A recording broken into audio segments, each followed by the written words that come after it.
Hello, friends. Hello, friends. My name's host Eric. I'm the host of Talking with Famous People. And today I ask the important question, how's your inner goddess? Mine's pretty fierce. I'm not going to lie. Probably a lot fiercer than yours. But is fierceness really the predominant quality we need to pursue in... You were not here first, though, Sky Gear, were you? You lose, buddy. You lose. You thought you were a big winner. Instead, you came in and you discovered, oh shit, I lose. My inner goddess is lost. Anyway, what I want to try to express to you is that my inner goddess is probably fiercer than yours.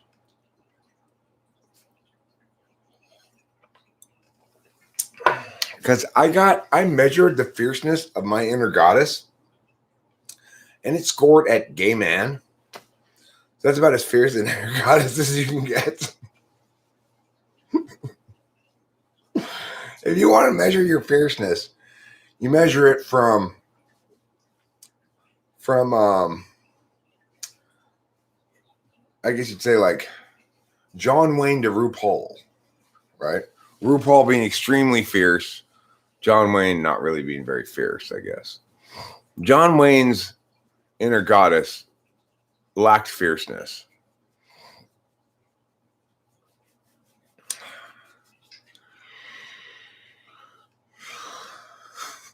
Sky Gear, you just got burned, bro.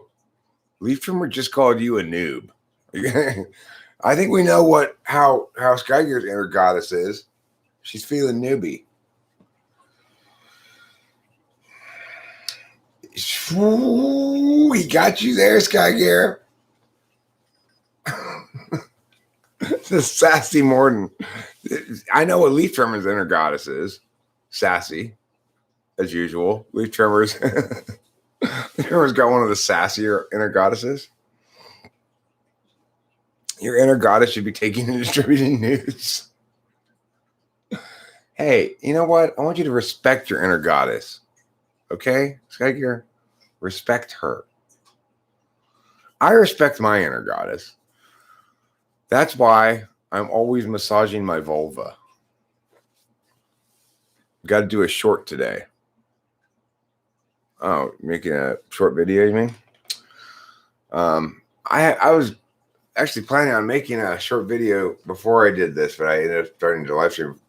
I didn't remember about it until right now, which is my idea of I was lying in bed last night trying to go to sleep, and I was thinking about how you can talk about slots in terms of a person, languages, and countries. So, for example, let's take me. Pretend I speak, well, you don't have to pretend this, but I'm native fluent English speaker. And pretend I speak a little bit better Spanish than I do. And then pretend I speak some Chinese, okay? And I live in LA. And that I speak fluent Russian, okay? So first slot is like speaking English in my native country. It's my native tongue and it's my native country. Second slot is like speaking English in England or Australia. It's basically the same thing, but it's a little bit different. Third slot is like speaking Spanish in my own home country. I choose when I speak Spanish. People don't come up to me and talk Spanish to me expecting me to understand them. But if I see like there's a Mexican lady who's working and doesn't speak English very well, I can speak some things in Spanish to her on my terms, right? So that's why it's like my best second language in my country is third slot.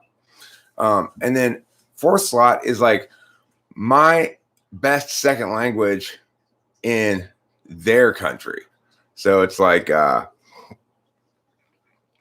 if I would go to Mexico and try to speak Spanish there, that's like my fourth slot. Now, my fifth slot function is like Russian in this analogy. It's a language I speak fluently, but rarely get an opportunity to speak because I'm in my home country and nobody speaks Russian around here. Around Los Angeles, there are three common languages. Most common are English, Spanish, and Chinese.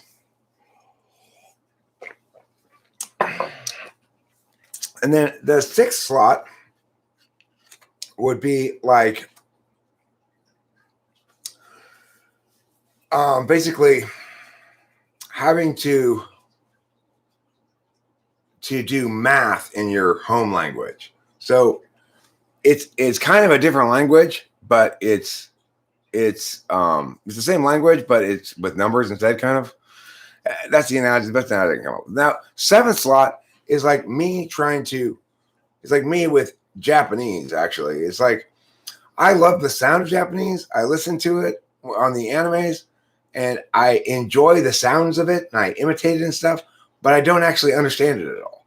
It's just for making noises, for the pleasantness of making noises, not for understanding and talking to people, right? And then eighth slot would be like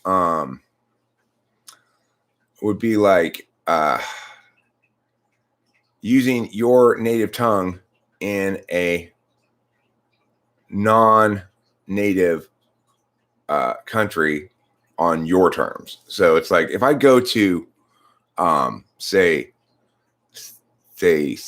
Sweden or something, probably most people there speak English. A lot of places in Western Europe, most people there speak English or enough English to get by. So eighth slot would be like me getting by just fine in Sweden with just English, assuming being a conceited American, assuming everyone's going to speak English, you know. That would be eighth slot. So, okay, well, the sixth slot one is the one I'm having the most trouble coming up with the analogy for, Sky Gear. I agree that right away. I agree with that right away. I was having the most trouble coming up with an analogy for the sixth slot function. And I came up with, it's kind of the same language as your first, but it's a sub-language kind of like, or not a sub-language, but I get that math is the same in any language, but the words for the numbers are different, right? So, but help me come up with a better analogy there then. So it's like, if we forget about the six slot function, I like this idea a lot. I have to come up with a better analogy for the six slot function. But I think it'll be a fun little video, you know?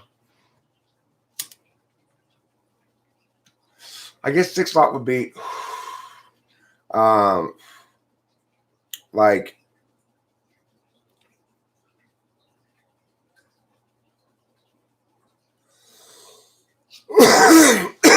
well, I guess to be honest, fourth slot we would say is like me being forced to using Chinese in my native country where it's spoken fairly often.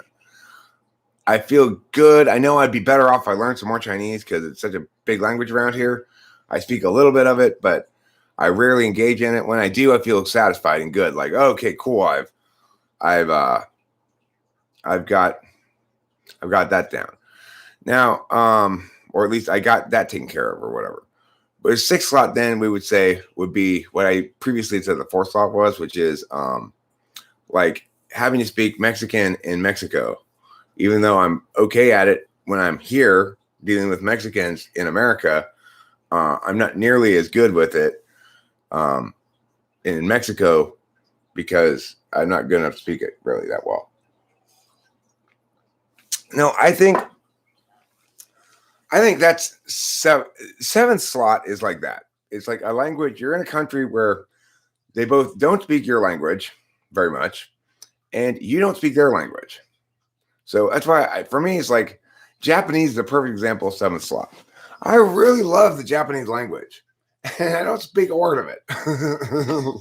You know, it's like I just sit there and kind of admire it, not getting that it's supposed to be saying stuff. I just like the sound of it. Atakimasu. You know, it's like all. I just like the way that they sound when they talk. Oh, well, eighth would be like if I had to. So, if I was using my own native language, but in a country where it's not the native language, but where most people speak it. So usually I don't run into any problems with it. But when I do, it's very frustrating because it's my presumptuousness is the problem, right? It's my presumptuousness that everybody in Europe is going to be able to speak English to me.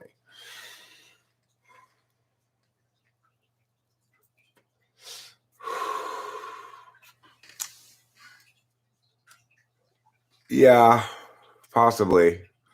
The thing is, whether or not you can do it well is a bit of a tricky question. Um,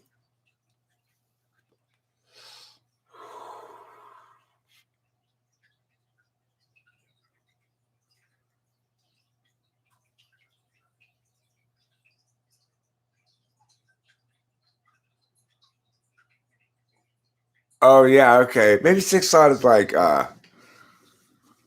trying to talk in a southern accent, you know, when it's or like trying to use your native language.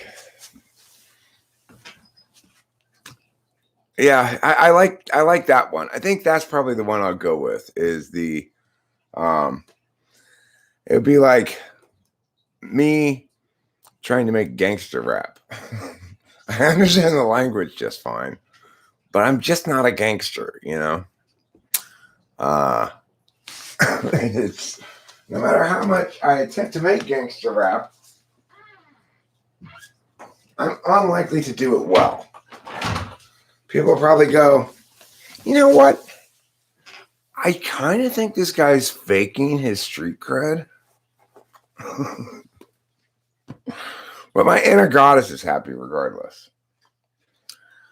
When I feel blue, I always check, where's my inner goddess at? If it's any more masculine than, say, Monica Lewinsky, then I know I need to womanly up a bit, you know?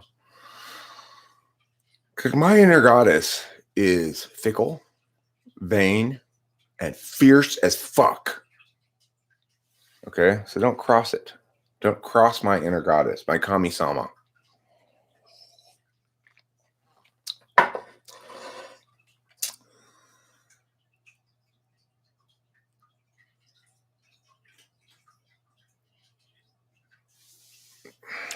I think it's the wrong decision. Yeah, I guess is a better way to put it. Yes, I can make gangster rap, but I think it's the wrong decision. Yeah, I am a rich valley. My inner goddess is a spoiled rich valley girl. She complains about the size and spectacularness of her birthday party a lot. But I wanted Blink 182 to come play at my party. But sweetie, you're 16 and that's such an old band. I know, but it's just the band that came to mind right now. So just shut up. You need clarification from seventh things. Well, seventh is easy to understand. It's like my relationship with the Japanese language. I know a couple of words here and there, and I like to listen to it, but if I can't communicate in it at all. And I seem to be missing the point, right?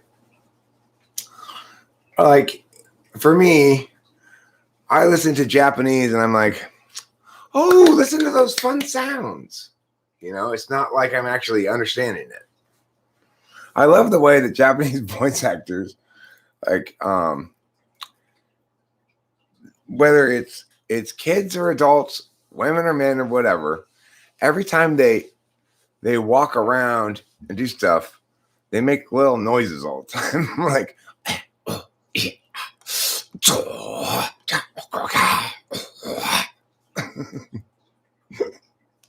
like I want to live like that. I want to make constant little Japanese noises when I do shit. I mean, I haven't seen it. Obviously, Octavia Silva. I've heard people mention it before. What do you think about that HBO typology doc that has Frank James in it? I mean,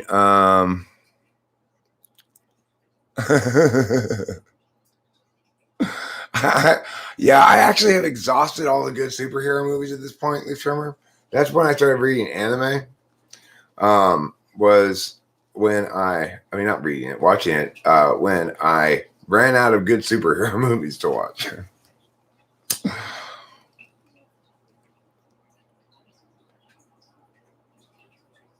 Oh, you anime gasp. Do you get 3 red lines on your cheek like this? That shows that you're blushing and you're feeling like flirty or something.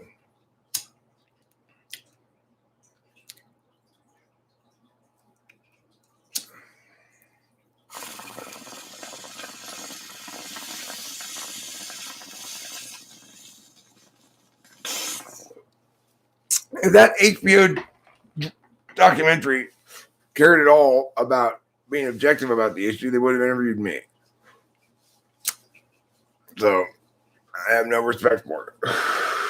If they were genuinely looking into the typology community, especially if they were looking into it on YouTube and trying to evaluate it for legitimacy, and they failed to interview me, then they failed to do their job utterly, because I'm the one who gets it best.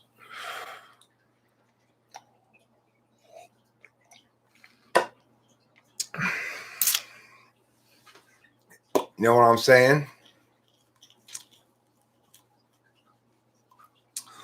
So I want us all to practice making our cheeks have red lines on them. No, I didn't watch the trailer. I did not watch it. But from what I understand hearing from what other people say is that it looks to be a sort of hit piece on typology, which is fine. I have no problem with that. It's just that, once again, I can tell you already that they've displayed that they're a member of the Holy Trinity of willful blindness. If they wanted to actually evaluate the issue meaningfully, they would have talked to me.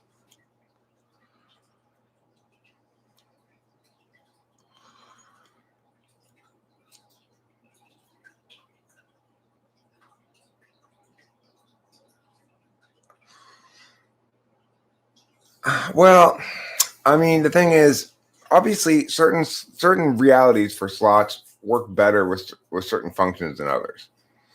For example, your 4-slot function is very much how you lick your wounds.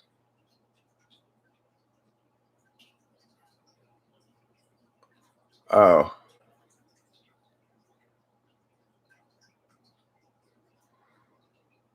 Well, I mean, the funny thing is, I think personality tests absolutely should be used to discriminate in the hiring process, except not the ones they're using, you know? Well, I'm sure they don't even know about me. That proves they're not actually researching the issue very well. I mean, it's not that hard to find me about typology stuff. So if they don't even know about me at all, then they aren't researching the issue.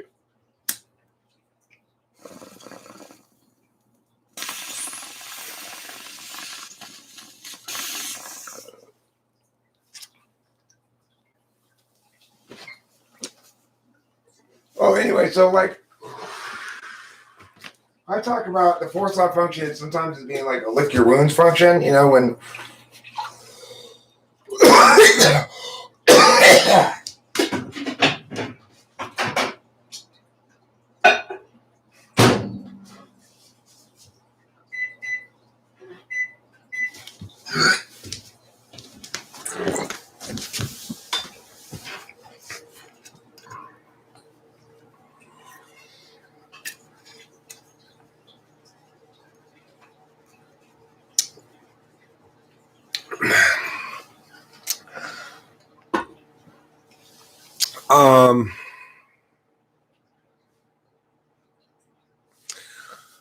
I mean, if they're not hiring him for a job of a mathematician because he's an ISFP, then they're not using the right test to evaluate competency, right? So it's like personality tests are a great way to determine whether somebody is going to be comfortable in a given kind of work across time. So what that means is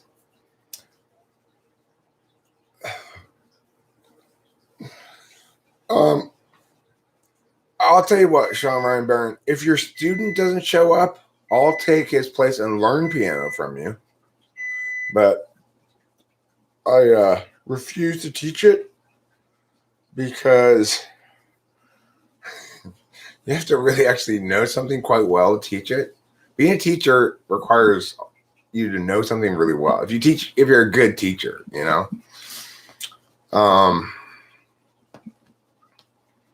as I said the other night, when my mom said when I was a kid to me multiple times, so, she was an ISFJ, so she repeated herself a lot.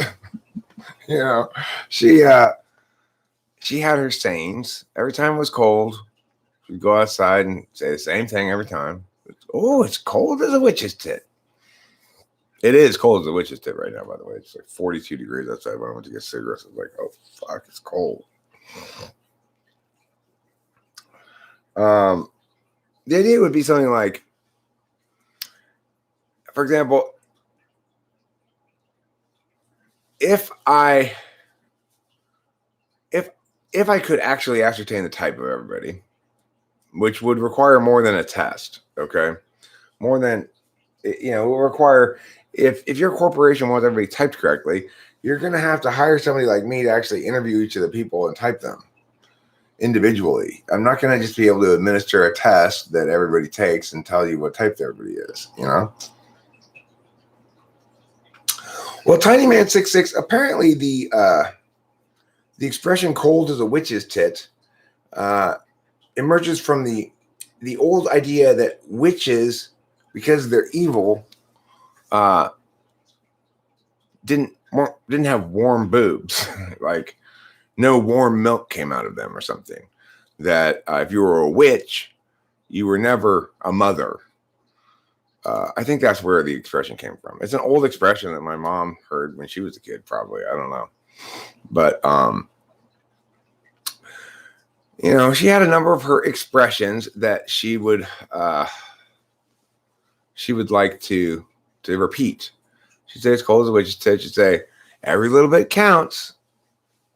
Every time she'd put like coins into her piggy bank or something, she'd say, every little bit counts. Oh, they're really going to town was another one that she'd say. That was more my grandma's expression. That's a super old school expression, right? Like we'd be playing double solitaire at my grandma's house, and you go on a run. Sometimes you're playing double sol is you can have as many as 4 or 5 people. It doesn't have to be just 2, but it's a card game that my grandma and her siblings used to play for money a lot. So they'd play a nickel a point or something like that, and gamble on double sol for like a couple dollars per pot, change hands maybe.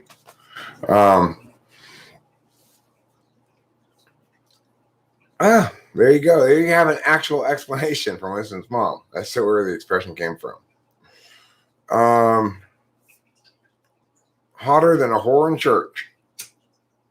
Or, I would think that would be something like more nervous than a whore in church, right?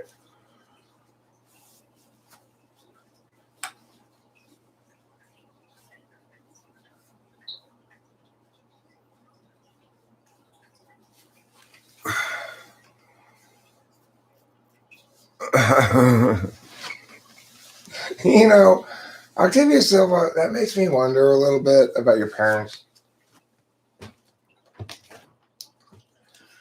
Because I would not say that my parents had ever tried to tell me that they didn't give a crap about what I was saying. I don't think they ever tried to tell me that. They may try to tell me that what I was saying was wrong, or that horny is a 2-peckered billy goat. You know what? I think that we could all agree taking someone behind the woodshed is to punish them or, slap them around a whole bunch, To take someone behind the woodshed is, I guess in the olden days, parents who spanked their kids if they were going to spank them, they took them out behind the woodshed and spanked them back there for some reason. I'm guessing that's the origin of the expression. So,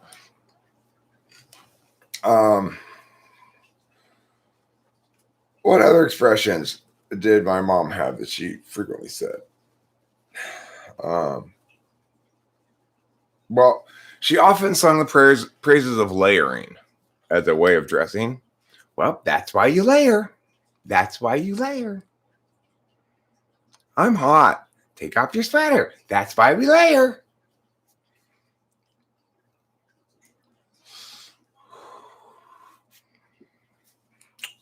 I'm taking someone behind the sauna. Somebody here said, I'm going to take them behind the sauna. You'd be like, what are you at some sort of fancy resort? Rachel and I really enjoyed the sauna that they have in the condominium in Vegas that my dad goes to sometimes. You know, he's got timeshares, so periodically he'll just be like, you guys want to go to Vegas for a couple of days or whatever? That's why we layer. That's why.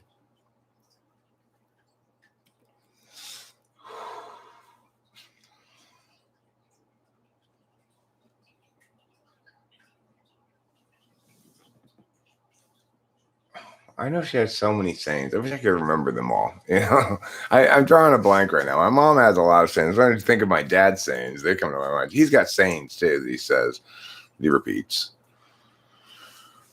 Wow, son. I mean, this is one I hear a lot from him, which is not a saying, but wow, son, you know how it is. You're optimistic, but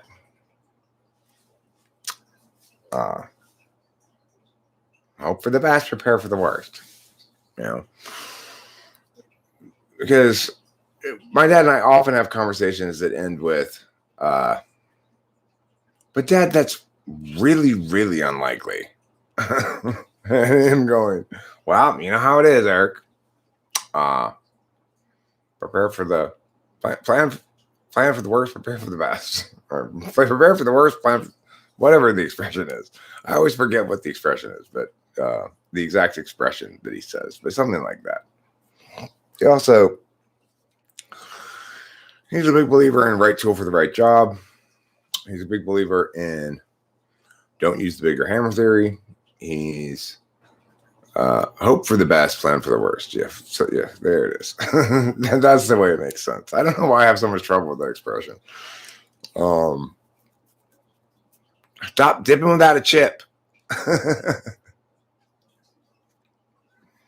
I try to speak on things I had limited knowledge of. That's a smart expression there. Stop dipping without a chip. I like it.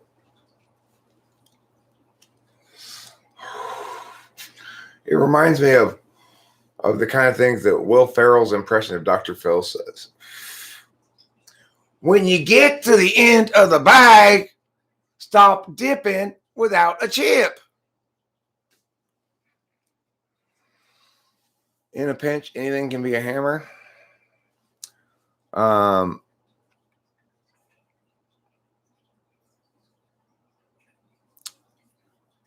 not sure who. I think that's sort of an NE style expression or an SE expression, maybe. I don't know. I've never heard my parents say that one. I like it though. Like a better expression would be, in a pinch, anything can be a hammer. But in a pinch, not anything can be a Phillips head screwdriver. You know, that's both true and important to note.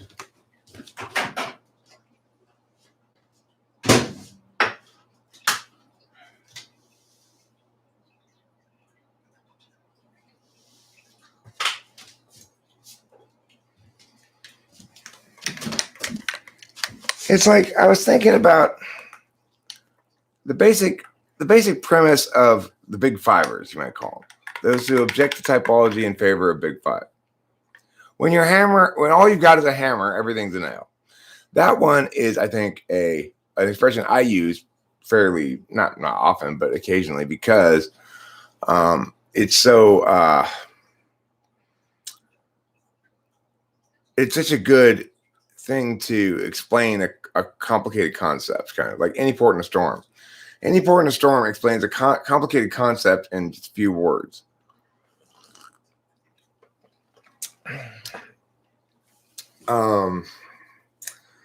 Interesting. I've heard my dad say before the expression, you get more flies with honey than shit. Which is a very FE notion, but is, I think, basically indicative of the fact that he's an interfacer.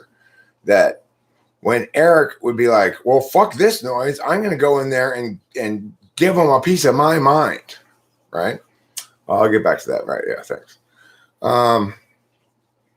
He goes, Eric, you get more flies with honey than shit.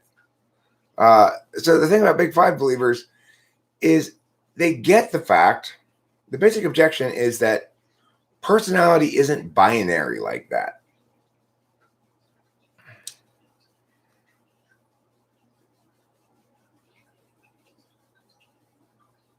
Well, that's not the expression. It may be true that you'd get more flies with shit, but that's not the expression he uses. So anyway.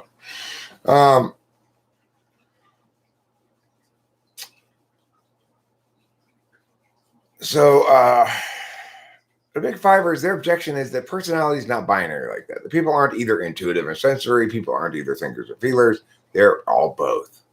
And that's why the Big Five's better, because they don't say you have conscientiousness or not. They tell you how conscientious you are. I mean, so basically what they're doing is failing to address the frame.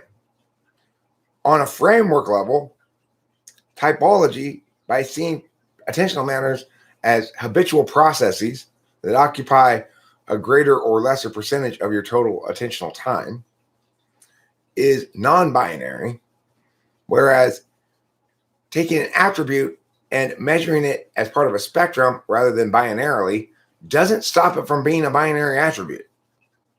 And that's the fundamental problem with how they're thinking. That sums it up. It occurred to me last night as when I'm lying in bed, rolling around thinking things. I shit you not, 90% of what I'm doing, if I'm not doing a good job of going to sleep, if I'm doing a good job of going to sleep, I'm playing pretend, basically, and I'm going to sleep. But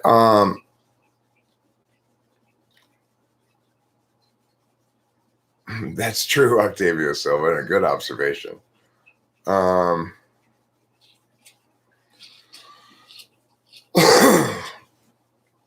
You are hella agreeable, Oliver. I gotta agree with that. I'm gonna hella agreeably agree with that. You are hella agreeable.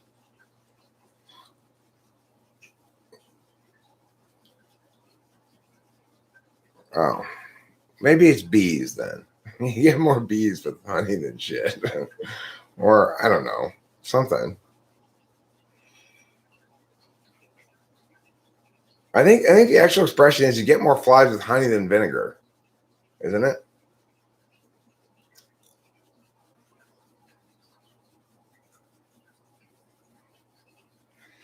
No, the cat's right there, actually. She likes to sit by our dirty clothes. I think she likes the way they smell. Sometimes she'll rub her face against them. See, there she is.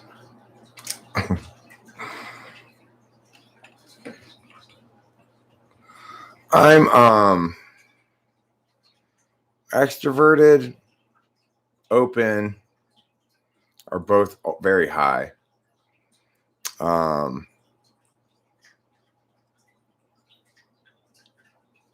Are agreeable, neurotic, conscientious, I think. So that would make me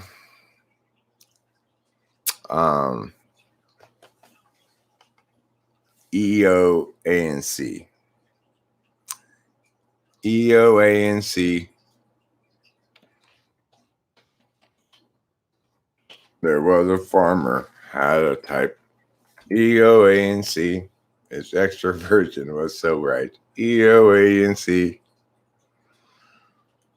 with an EE there and an OO there and an AA there and an N there and a CC there, EOA and C.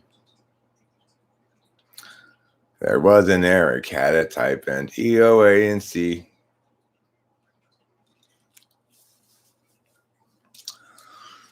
That was a nice song, Eric. Thanks for singing it. You're welcome, everybody.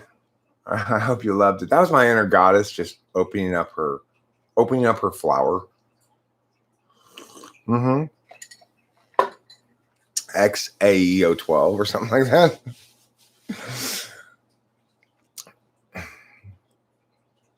There was a Elon had a kid. AEIO12. XAEO12 or something like that.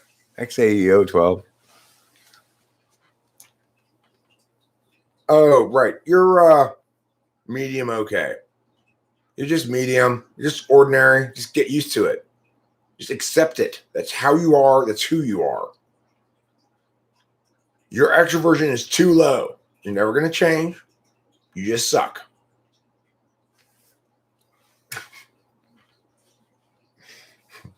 The honest Big Five typologists. XAEA12. Oh, okay. There was an Elon had a kid. XAEA12.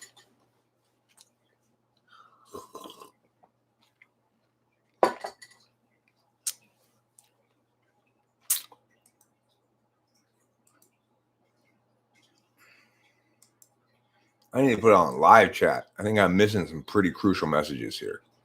Like, I'm not sure. Now I see. It's interesting to me that we both have garbage conscientiousness as conflictor types. It might be bad to E placement, 4th, 6th. That's possible. That's certainly plausible. The thing is, I reject their definition of conscientious. So that's true. You are smarter than I am, Oliver. That's fine, Octavio. I make those mistakes sometimes too. And boy, you don't want horse mumbler around when you make one of those mistakes. I loved it yesterday with horse mumbler slammed me for irresponsibly using words because I called Thomas Jefferson a misogynist for opposing suffrage. He seemed so genuinely angry at me for my diction mistake. It's like, actually, that was the best word I could think of at the moment. I agree that it wasn't the right word, but I wasn't intentionally using the wrong word. But, if you got horse mumbler around, you don't have to worry about that shit getting let slip by. It's not going to get let pass. His inner goddess is very fierce when it comes to diction. I'm not talking about you, Raphael, in this moment, but you're right. Its title is talking about everybody. But in this moment, I'm talking about horse mumbler's inner goddess. Your inner goddess is also fierce as fuck. And that's something to be proud of. Okay?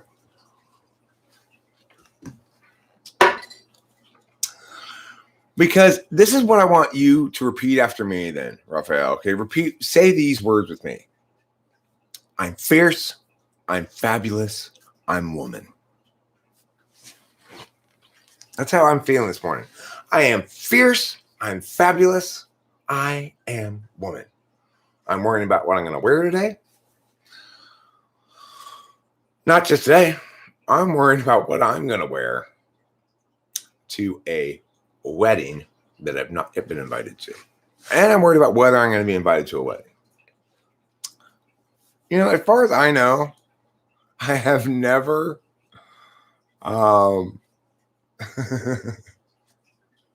correct, Winston's mom, correct. You've nailed it. If I make a mistake and no horse mumblers around to correct it, or Sky Gear could, but Sky Gear is mostly making jokes, then no mistake was made. until and unless Horse Mumbler observes it by watching the video later, in which case it's retroactively becomes a mistake. You can call it spooky action at a distance.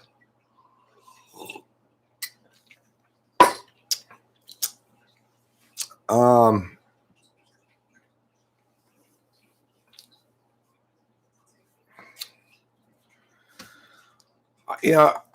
don't know if you saw the picture of yeah, okay. I'm a big TJ fan too. I love Thomas Jefferson. I think he's one of history's great heroes, despite his slave owning. So, I don't approve of the slave owning. I don't think it was an acceptable thing to do. I don't think Thomas Jefferson approved of it either. Sometimes, it probably drove him crazy being hypocritical like that, Probably drove him fucking nuts. It was like, God, I hate money. He probably said that so many times.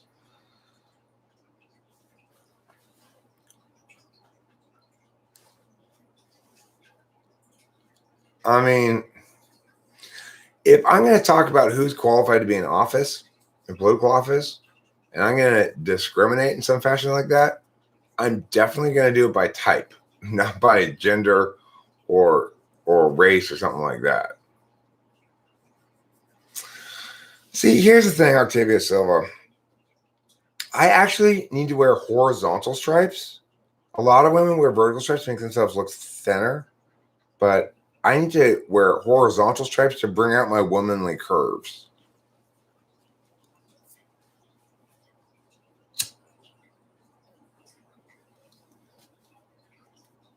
They should call it the where you're not good enough test.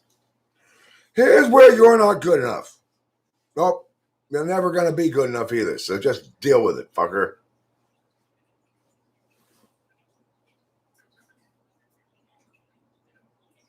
You don't think that's an accurate description of your inner woman, your inner goddess? I am fierce. I'm fabulous. I am woman.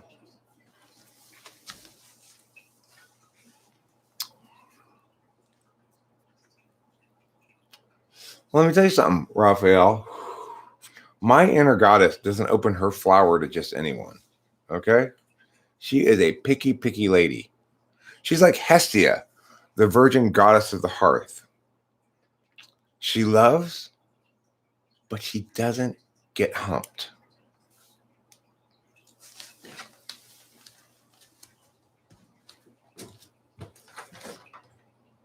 Are you talking about the status of your inner goddess, Raphael?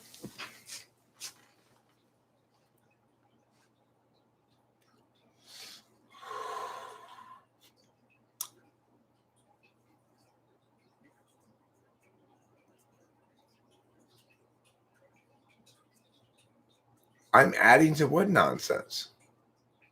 My self-love? Hey, Lee Trimmer, let me tell you something.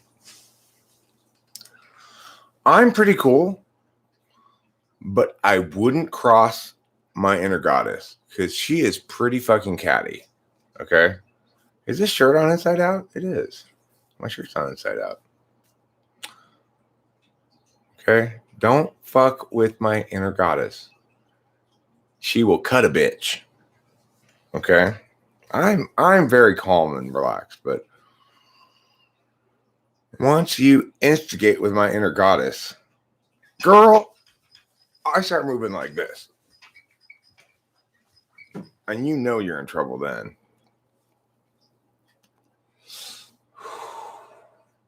Don't make me go like that.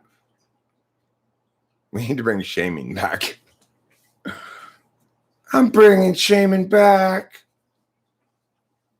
Those other people don't know how to act. Could an ESFP ever spend a majority of their day exploring unrealistic ideas? I mean, are you... What is cloud?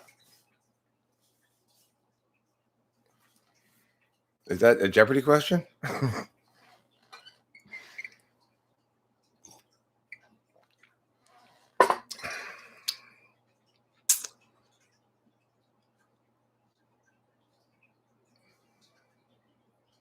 Bleh.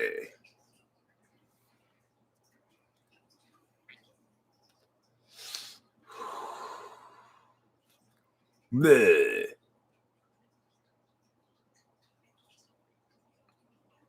I call that my goddess tongue. Look, each of us is a precious, unique snowflake, okay? Each of us. We were born of the mother Gaia. We grew with the earth and her love and her warmth. We are one with everything, okay? And that's why I need eyelash extensions. Do you see now? Do you get it now, finally, leaf trimmer? Your eyelashes are too short.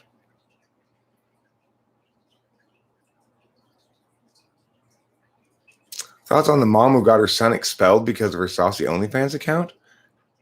Expelled from where? Proper Parents Academy? The place where only students with proper parents can go. Like, why would it sins of the father, you know? It's like, since when do we punish children for what their parents do?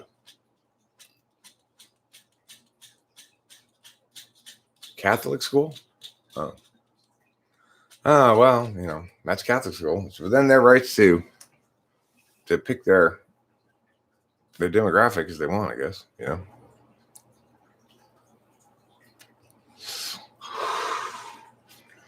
I know this, that my inner goddess would have walked right into that Catholic church, walked right up to that priest and said, "Oh, no, you didn't." Just like that. That's what my inner goddess would have done. But she's a goddess who don't take no shit, you know?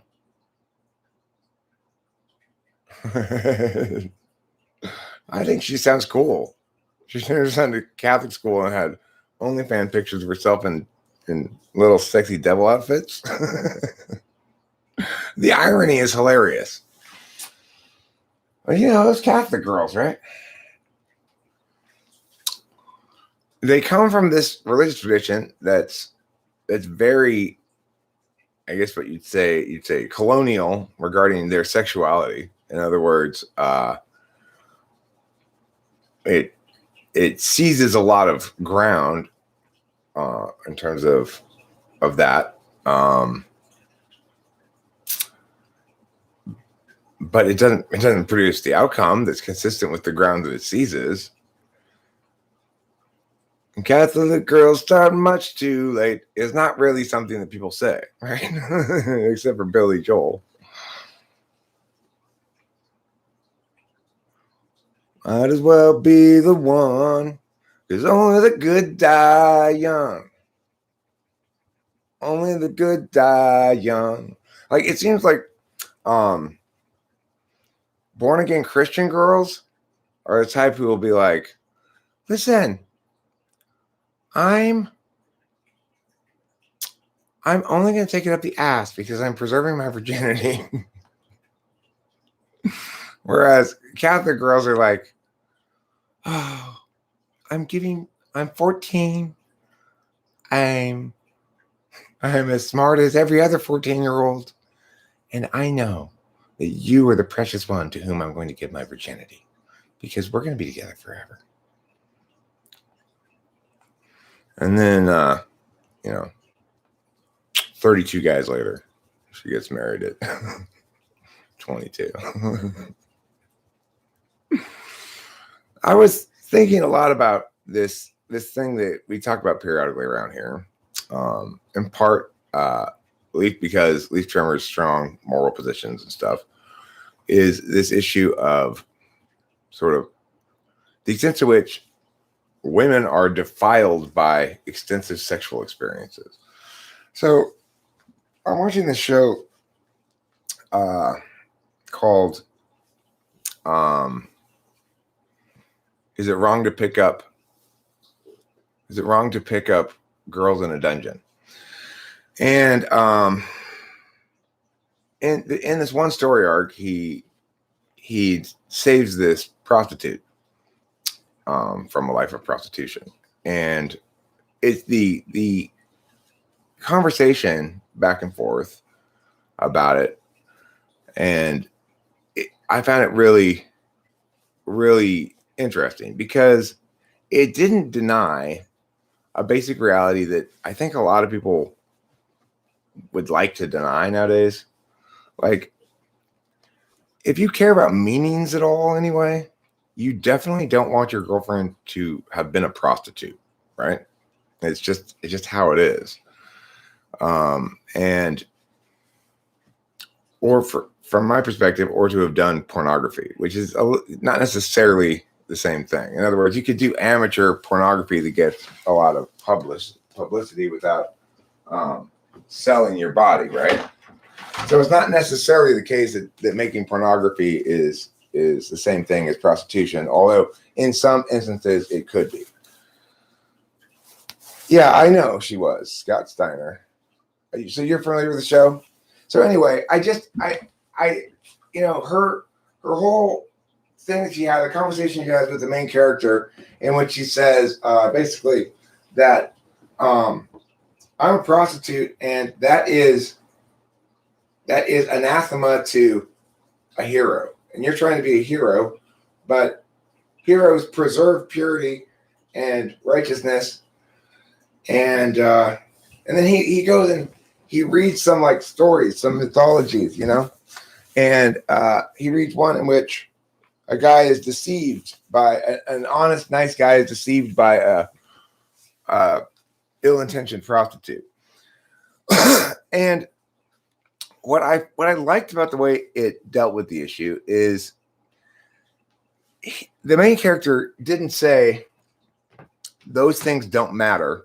No, that's not true. Or it's not the case that you have been tainted in some fashion by your behavior. Because that was the case. And yet it was, he also indicated, and yet you have a choice as to whether you want to be defined by that or not. It's like others will define you by that, and there's no getting away from that. But you have a choice as to whether you want to define yourself by that, because everybody has the capacity for redemption in them. And it seemed a very grown-up way of dealing with the issue, unlike the way that people typically deal with it nowadays, which is to take a very hard line on it one way or the other. Such as, I'll check it out. Thank you for the recommendations, Scott Steiner.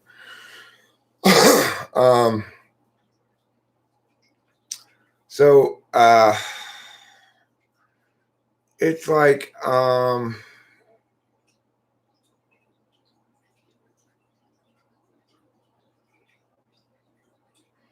right. Well, nobody's actually. It's a watch, a wristwatch. This one's lasted for maybe 2 years now, maybe 2.5 years. These watches last about typically a year before, because I never take it off, so I shower and bathe with it on and whatever. I get the water resistant kind. After about a year, they typically start to get this steamy fog inside of the glass, and then at that point, it's got like a week left before it dies. I've gone through shit tons of these watches over the years.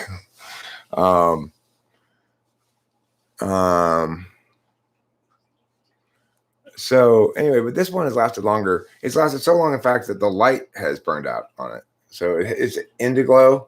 It's got this blue light. If you push this, you can see it in the dark at night, which I'm very specific about what I want my watch to do. I want it to have all the numbers. I don't like watches that have just like 1, 3, 6, and 9 or something. I don't like that at all. I want to have all the numbers. I want it to be numbers like this, not digital. And it needs to be water resistant so I can bathe and shower with it.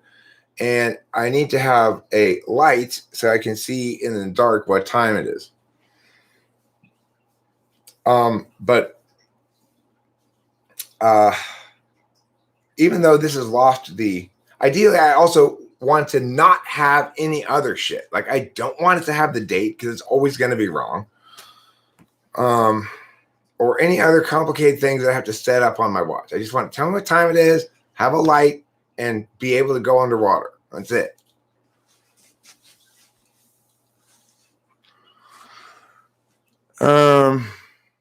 So Winston's mom said something that I wanted to read about this topic here, which was that men are hardwired, don't you think, to want their women to be pure so they can be sure their offspring belong to them. We aren't that far from the beginning of time. Yeah, I mean, the thing is,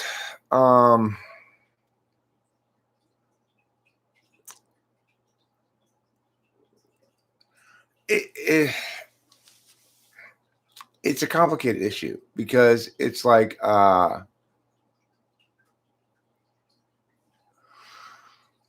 the more successfully you are in a relationship, the more you realize that those meanings are irrelevant.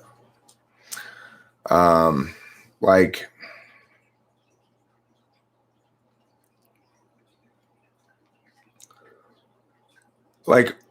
one thing that I've concluded is that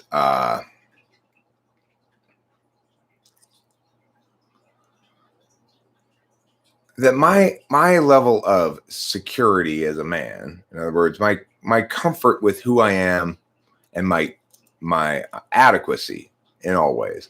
The real threat of a woman who's very sexually active to a man is the man is concerned about his own adequacy. So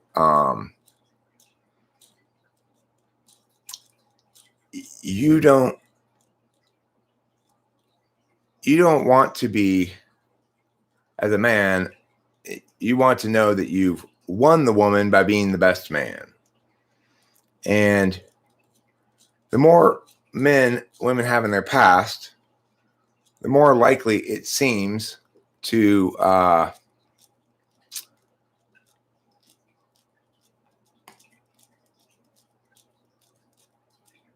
more likely it seems to the man that they're not going to be adequate, or they're not going to match up adequately with one or more of their previous sexual encounters. So like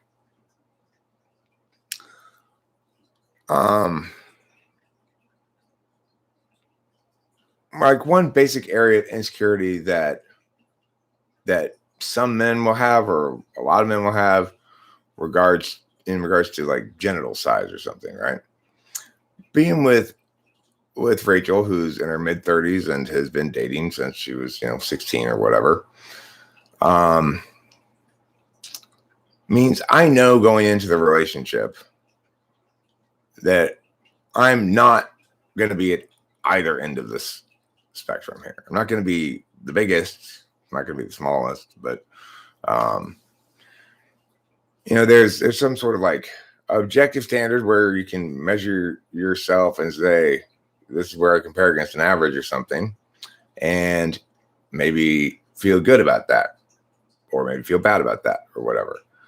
But when you bring an actual woman into the equation, then you're no longer competing against some perceived average, but against an actuality that you can't really know, and you don't really want to know. And if you were to really know, it would not make you happy, right? So in other words, you don't really want to know about, that guy who really knocked her socks off in ways that you can't successfully pull off or whatever. In other words, you don't want to feel like you are less of a man than the manliest man she's been with in any way, right? The thing is, in a good relationship, I'm utterly convinced that well,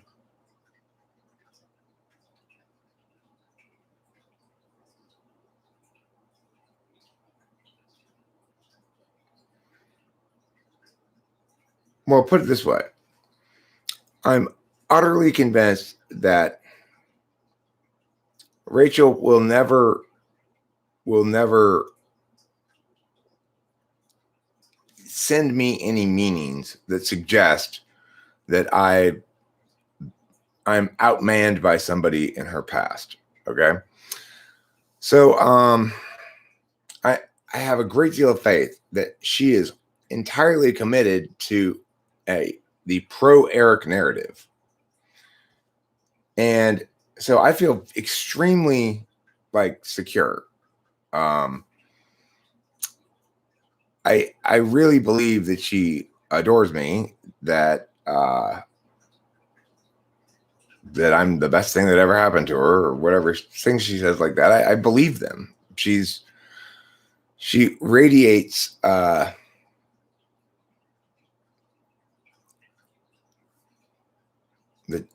love at me a lot, I guess. Like,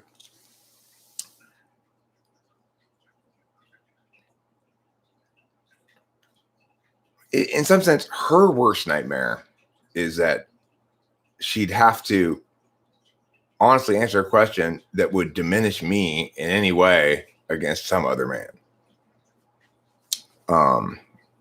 It's much more her fear than mine. If there's any fear there at all, you know what I'm saying?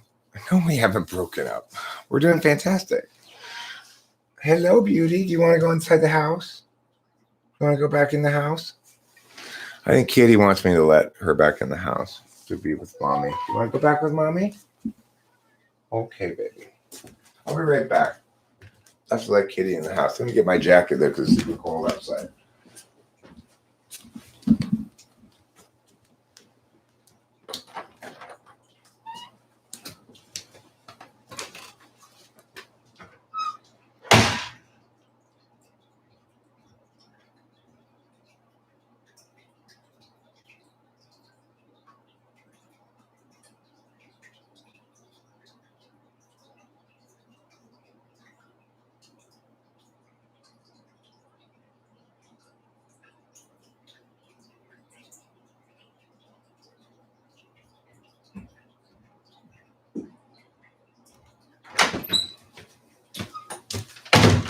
Okay, now Kitty's back in the house.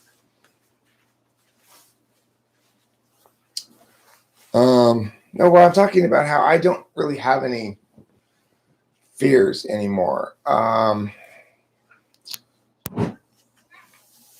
Or insecurities about my masculinity, I guess. I feel extremely secure as a person in general. So what I guess what I'm trying to get at is that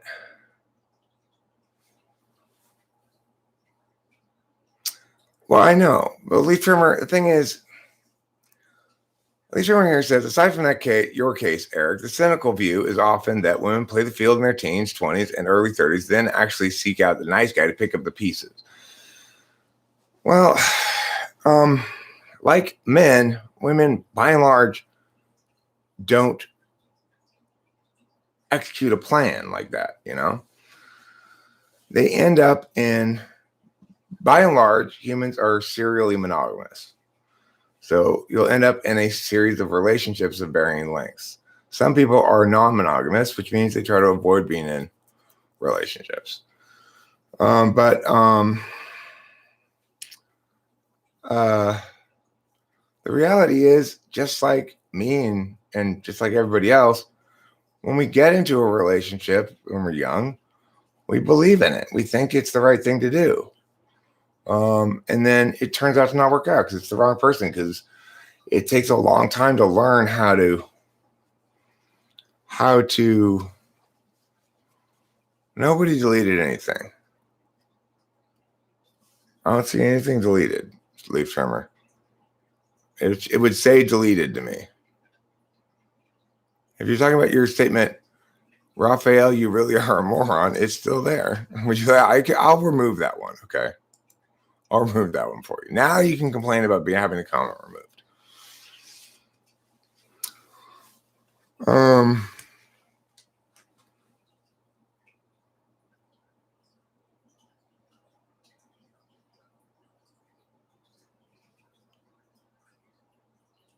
Yeah, I have to agree with Sky Gear here.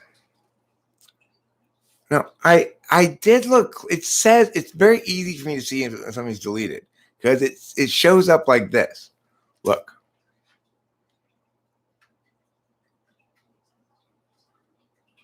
Where's the loop? See that one? It shows up like this. It says message deleted by talking with famous people. You deleted message. There's no other deleted messages.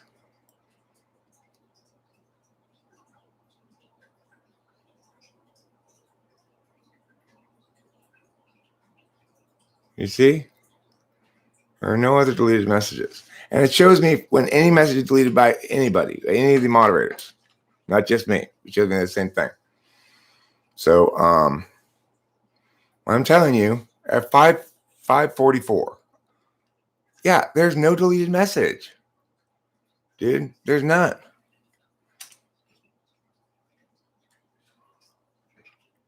This is 5:43.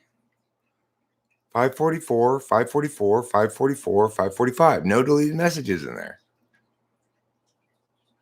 See? The only deleted message in here is this one that I deleted at 5:41. And you can see it right here.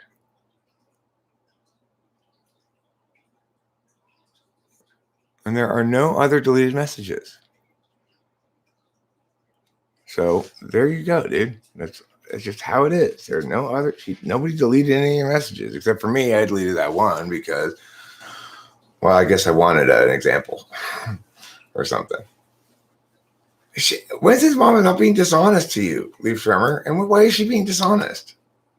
What are you accusing her of? Deleting your message? That is not correct. I would see it if she had. Oh, puce. Okay, well, but she didn't delete it. If Google/YouTube deletes it, then I don't see that. Oh, take a hit. Thank you. I appreciate the reminder. Sometimes I forget to smoke weed. Sometimes I have to remind Rachel too. It's been quite a while since you pulled any bong rips. She goes, "You're right. I better get right down to it." She likes smoking weed even more than I do, I think. You know, the reason is for her, weed comprises her cigarettes, her weed, and her Adderall all combined. In other words, that's her drug that she does, or whatever you want to call it, you know? So Sky Gear busted out as INTP. So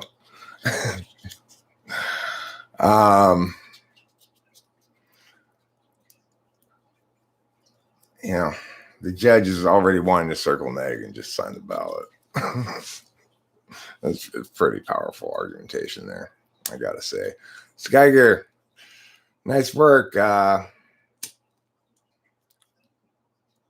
I would call merciless.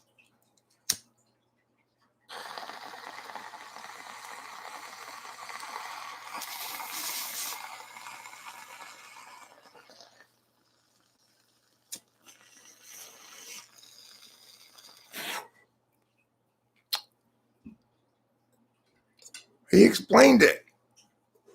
He explained it right up here, Leaf Tremor.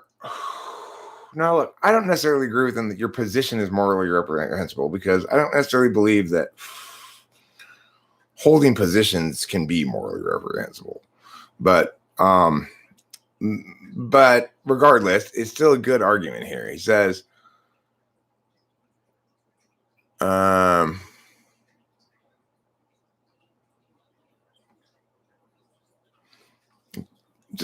destructive or not, that's irrelevant. It's not morally reprehensible as it does not violate any reasonable negative moral obligations, nor does it attack the ontology of anyone, whereas treating women or humans in general as something that can be used up garbage due to something like sexual preferences or habits is practically, I I would change practically to functionally an ontological attack on people with certain preferences. And that's his warrant, you know.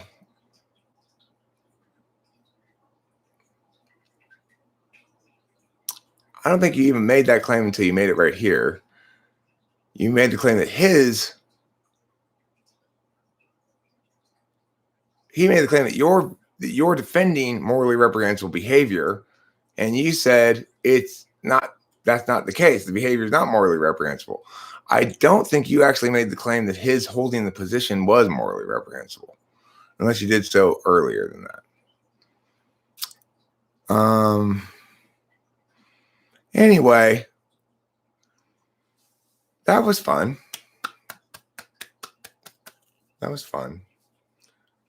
Promiscuous women are high-level puss that shall be.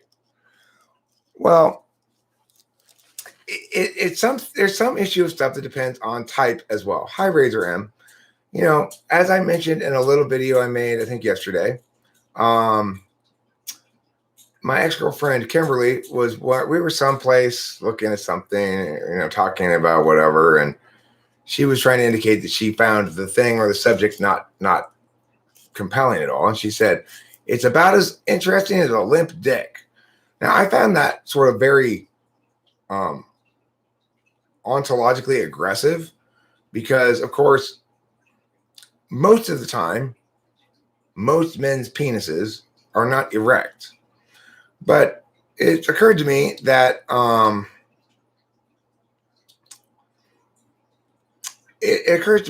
like if an ISFJ were with an ESTP and she were to say that about something unrelated, like, you know, like watching ducks at the pond or something, and she's going, well, this is about as interesting as a limp dick. The ESTP isn't going to like pull back at the sort of ontological aggression of the statement, but rather go, well, you don't ever got to worry about that with me, baby. And then go home and fuck her, you know? It's like, it really depends on what kind of personality type you have as to how you're going to respond to these sorts of stuff. Very meaning-based people tend to try to deal with things in meanings, even when the actuality of the thing is primarily experiential.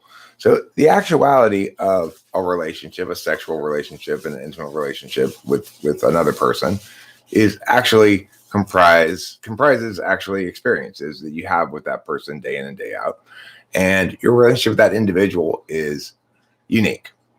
It may be informed somewhat by your understanding of the relationship between women and men, but regardless, it is fundamentally unique. So to the extent that my relationship is informed by that kind of inherent male jealousy of other men having been before with your woman, you know, like before you met her, that is what happens when you're dealing with something that can't be understood except through a accruing of experiences and trying to force it to be understood through meanings instead. Without talking about how it wouldn't work, could you explain some of the pros of an ENTP-ISTP relationship? Sure. The ISTP is a type that consistently can correct, much to the gratification probably of the ENTP on TI things. As a TI Dom, they probably won't have a lot of work to do to correct the ENTP, but when they do correct the ENTP, their correction is almost certainly to be correct. So that's one thing I like about ISTPs. And the other thing is ENTPs are inherently kind of neurotic, and ISTPs are broadly not neurotic. And yet at the same time, ENTPs are the supervisor type of ISTPs. So it's a more balanced supervisorial relationship in that regard because the ENTP, who naturally feels more inclination to be neurotic, is not inclined to feel neurotic around the ISTP, who naturally brings a certain kind of deference because they're a supervisee. Good morning, H. Thank you for commenting on our photograph. I appreciate that. I don't remember when the first time I did it, but one time Rachel and I went out and I put up a picture of us, just a random like couple picture, at some nature spot that we had visited, and it got a lot of likes on the community tab. And so ever since then, I've been, whenever we go out to like or go on a hike or something, or I tend to put a picture of us up there, and I appreciate all the nice comments that I get. Eric, when you talk about the ENTP and the ISP, are you remembering an ISP you know? Well, I'm thinking about, I guess, Colin, but also around here, Gen Axial. They are chill. They don't. Also my student, Chloe. Chloe's a great ISTP example for me. I find working with her calming when we're working on the right kind of thing. I love the fact that I can always rely on her to direct me into what she wants to work on. And so every time we start, I say, okay, well, do you want to do SAT writing, SAT reading? Do you want to do conditional logic? Or do you have some schoolwork you want to go over or something? And she tells me what she wants to work on, or grammar, and then we work on it. And I appreciate that. It's like Razor M, here's a hug for you. I'm sorry you're feeling blue. I had kind of a down stage myself for a month or two there, last month or so.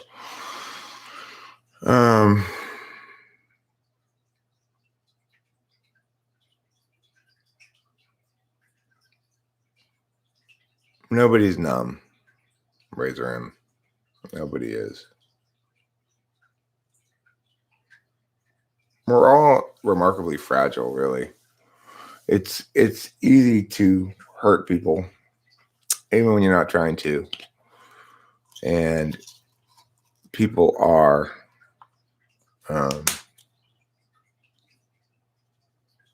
more impacted for longer by harms than I think we understand. So I hope you feel better soon as well.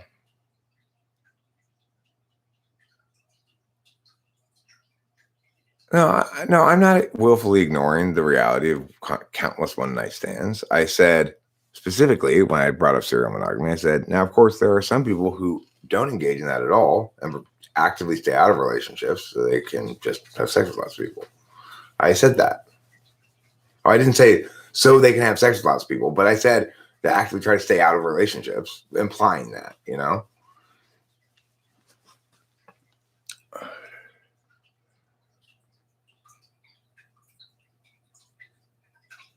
Yeah, well, I don't make claims like that. It's guy gear, hopefully. Hey, bro, I just solved string theory yesterday after 20 minutes of thinking. Hopefully, I don't make claims like that. Yeah, hollowness is a good term sometimes for one form of negative feelings. Sometimes I feel hollow in a negative way, but that's more how I used to feel negatively, and I felt hollow. These days, when I feel sad, it's or have down spirits or whatever. It's usually because of this kind of like, well, it would be about my father and my mother mostly, and mostly my father, really. Since I'm going to see my mom this morning in 5 hours. Rachel and I are going to go visit her. They started doing visits again. So,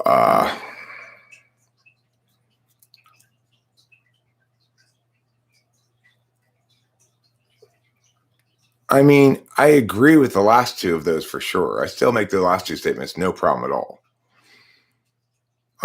I'm quite confident in the objective truth of the last two statements. The first one was an overreach because it suggests that nobody else is also right about typology in any way, and that's incorrect. There are lots of people who write about lots of things about typology. What I should have said is I'm the only one in typology who gets both the frame and the specifics correct, and the areas of fog correct as well. Because being correct means also acknowledging these areas of the map are foggy still. They need to be decoded a bit. So if I could rewrite that first statement into I'm currently the only one who has both the frame and all the specifics correct, including where we don't have the correct answers yet, then I would still be perfectly happy with that statement too. The latter two statements, I have no problem saying again.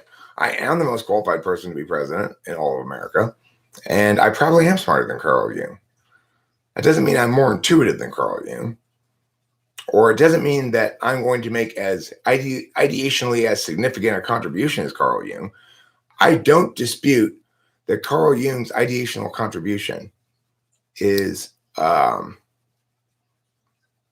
makes him one of the giants, one of the intuitive giants of history.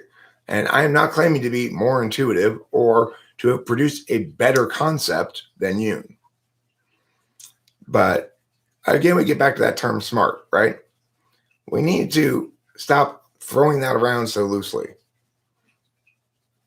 There's effective, there's like Rachel's highly intuitive, but no offense to Rachel, it would be incorrect to call her smart. Like, in other words, she works at, like, we're engaging in a project together right now that we'll talk more about very soon. We're making good progress on it and stuff. I wrote there's a book I have that you could get for free. It's called Exciting Tables and Words About Human Personality. It's a little old now. It's a few years old, and I've evolved a bit in my understanding. But Eric, if someone says people like meow meow, should I assume it to mean some people like meow meow or all people like meow meow? It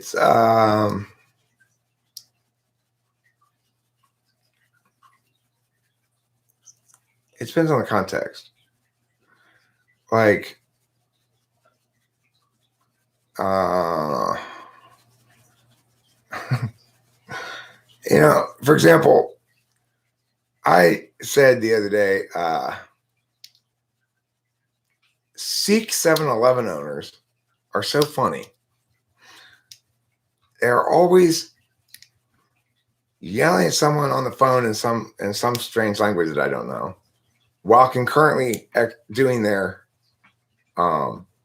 transaction with me. So it's like every time I go to this 7-Eleven or any 7-Eleven that's got a Sikh 7-Eleven owner that's got one of those head things, it seems like they have a hands-free phone device. They're always like, and they look at you like this. You go, 2 packs of Marlboro Red shorts. They put them on the table, and they look at you to see if you're going to pay cash or card. You put the card in, and then they pull the receipt. You want the receipt? And you go, no. And then they're done with you, and you're out the door. So, do I really mean that all Sikh 7-Eleven owners do that? No, I'm just making a joke about how, in my experience around here, every time I go to a 7-Eleven that's owned by a Sikh, or they seem to always be having an argument in some foreign language while they're doing their business with me. I don't see anything.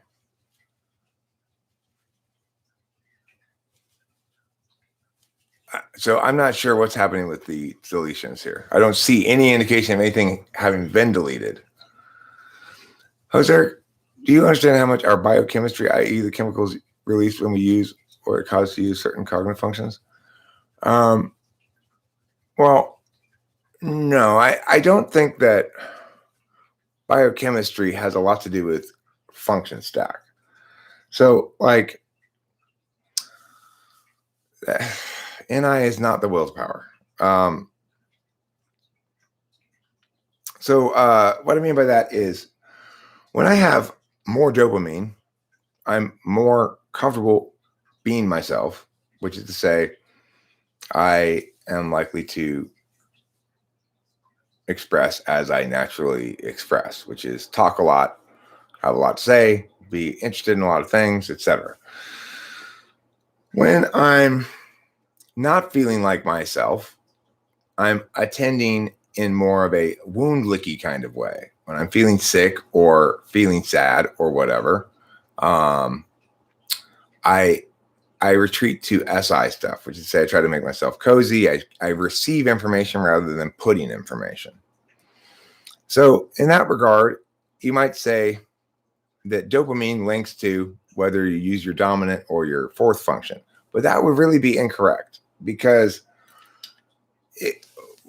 what you're saying is really instead that when you're well, you behave primarily with your dominant and second function. When you're well and grown, you do a good job of incorporating your third and fourth as well.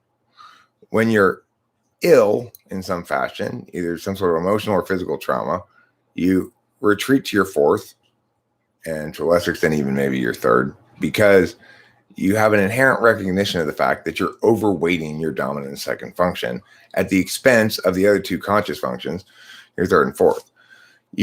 It's also maybe at the expense of some of your backslot functions, but you're not consciously aware of that deficit. So to the extent that, like, say, dopamine level links with wellness, in other words, if I haven't gotten any sleep in a long time and I've got very low dopamine, I'm not going to be very cheerful. I'm not going to be very much in a healthy, thriving version of myself. Instead, I'll be a self that needs to retreat to the fourth function. With my fourth function, SI, it makes easy, good, understandable sense that you retreat to your fourth function, because my fourth function is literally like the lick your wounds function. To retreat to my fourth function means to take good care of myself, blah, blah, blah, blah. The thing that one would naturally sort of advise people to do in the case of a trauma. But in actuality, other types experience trauma, response to trauma very differently. So Rachel, when she's feeling traumatized or upset or something, or when she's being bipolar manic, she goes to her fourth slot function and starts doing a bunch of random shit. Even when, all right, go to your class, raise your hand, say, I'm here to learn so much when you walk in, okay?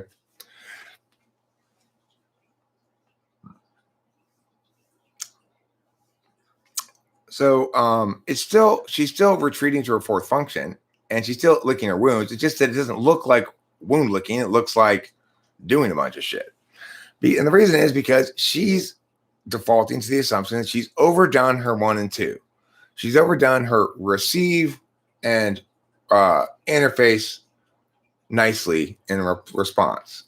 Now it's time to do shit and, to a lesser extent, be logical.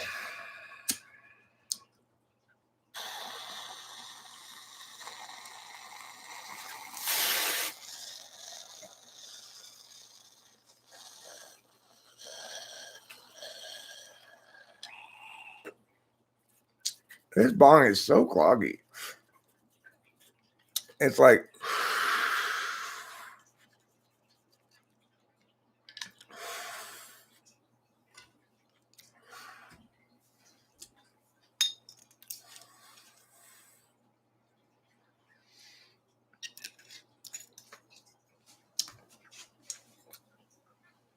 well, I mean, I would put it the other way around. It could be the case that attaining outcomes in your third slot produces a dopamine release. But I'm not sure about that, because I've heard before that there are basically two types of people, dopamine and serotonin types. that dopamine types are their expression of self is often defined by their dopamine levels, whereas serotonin types, their expression of self is often defined by their serotonin levels. I'm pretty sure that Rachel's a serotonin type. She has a very different relationship with amphetamines than I have. She tends to forget she's on them and took it if she does. Sometimes she'll take one in the morning, partially because I think of this thing that I've been thinking about now, which is this accruing half-life of Klonopin. Taylor talked to me about it the other night, and I've been thinking about it since, that it might be a problem. Because I noticed a few weeks ago, maybe, or a couple weeks ago, especially, that it seemed like Rachel had gotten to the point where she was sleeping a lot. Like, she kept gradually going to bed a little earlier and getting up a little later, kind of, and she was just really sleeping a lot, I wonder if the issue is what Taylor claims, that the half-life of Klonopin is 72 hours. That seems very long half-life for it, but even if it's 48 hours or even 24 hours, you're going to accrue half-life time as you take it every day, like Rachel does, So I wonder if that's I'm planning on actually emailing the psychiatrist and talking to him about this notion of mine. I think that I think if Taylor's right and my thinking about it is correct, it would seem to make sense that she'd need to take it probably 5 or 6 days a week instead of 7 days a week, in order to let that extra built up half-life time expire, or so that she doesn't continue building up higher and higher levels in her system.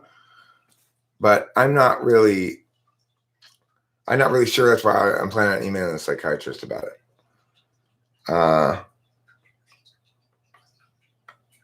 The thing is, one kind of nice thing is that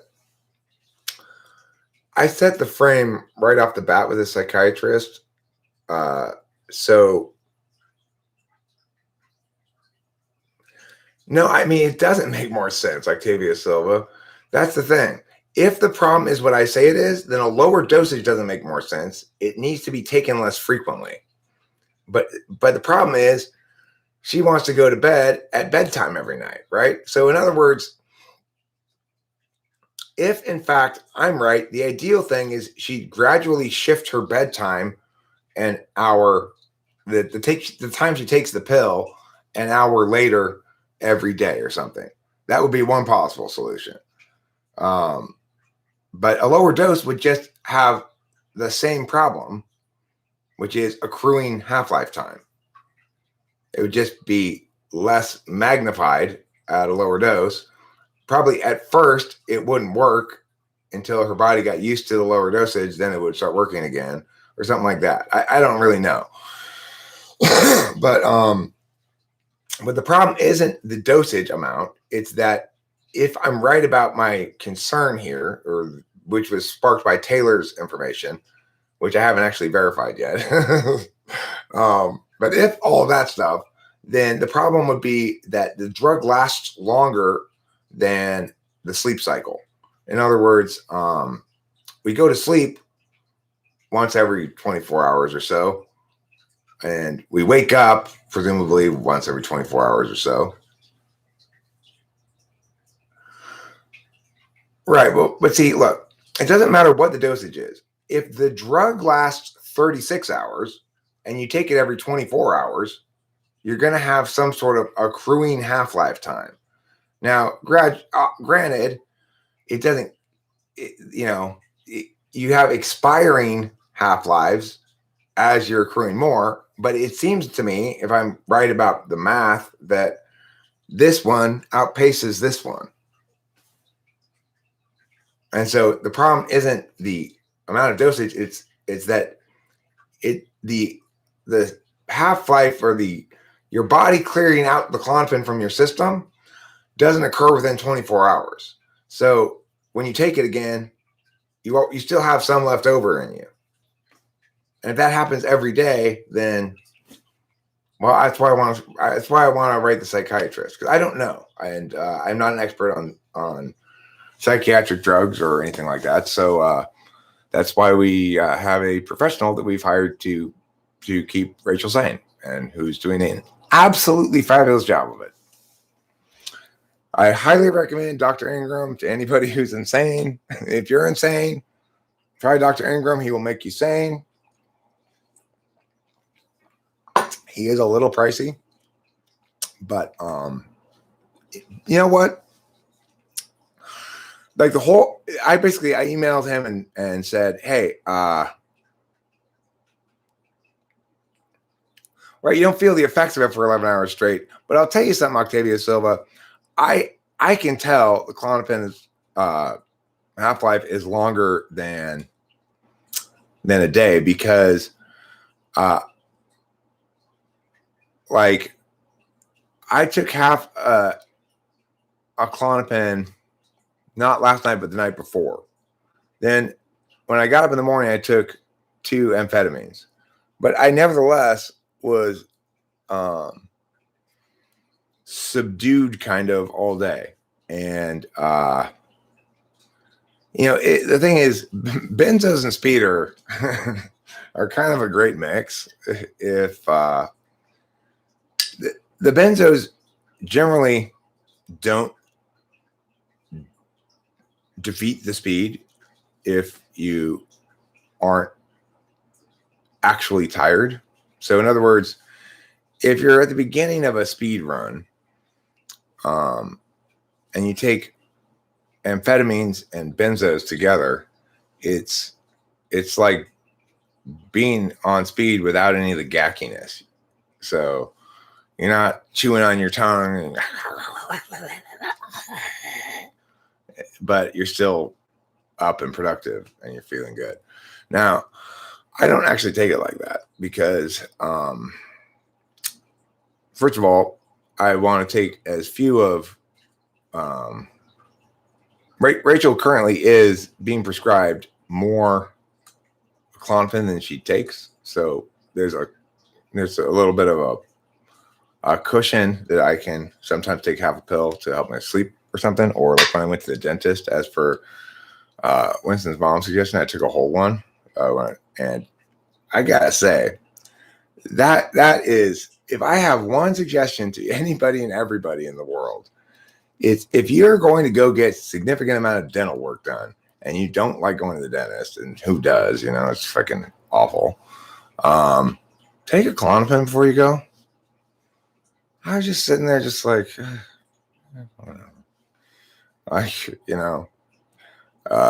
when one of the teeth they messed with, it must have like jiggled something in a sinus, because it launched me into this sneezing fit while I was in the dentist chair there. Like, I got to get up. I got to, I go into the bathroom, and it's like, while I'm here, I might as well pee. I sit on the toilet, I'm peeing, and all this blood is just pouring into the toilet from my mouth, and I'm sneezing at the same time.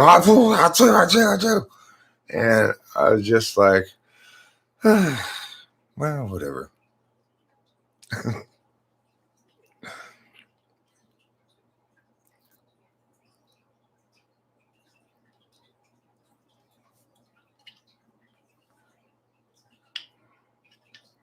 Look, leaf trimmer, my daughter's 22. Okay. And she has a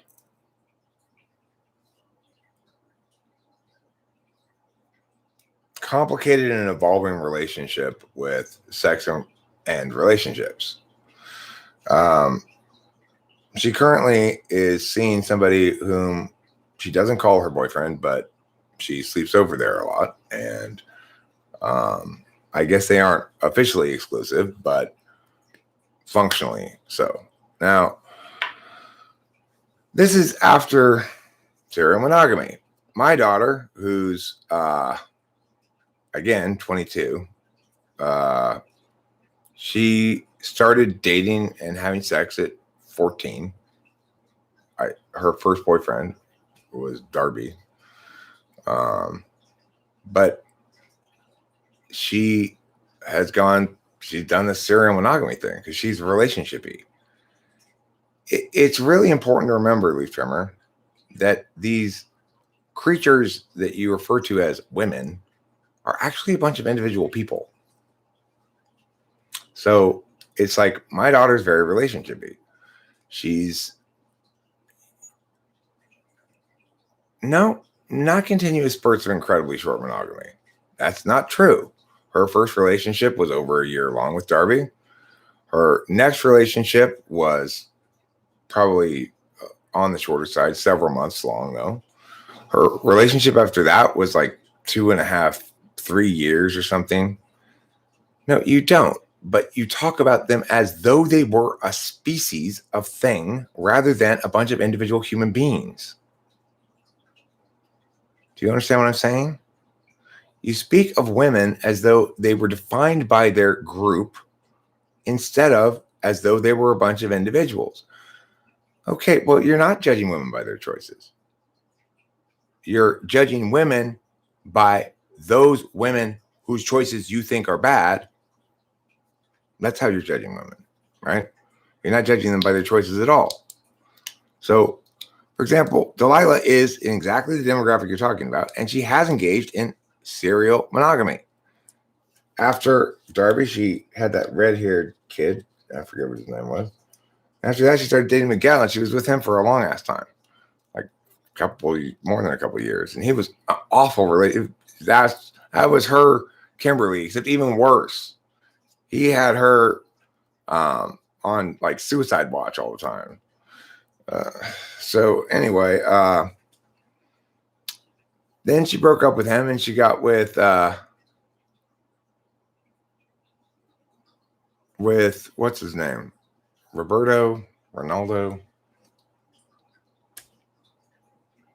or Roberto. I don't remember what his name was. Something like that. And she was with him for over a year. And then she had a short period of time in which she was somewhat longer period of time when she was single after him. I don't know what she did then. But then she got with a fairly short period of time she was single. Then she got with the guy she was with last. Okay. The last guy she was with was I forget his name. He went to Hawaii with us last year.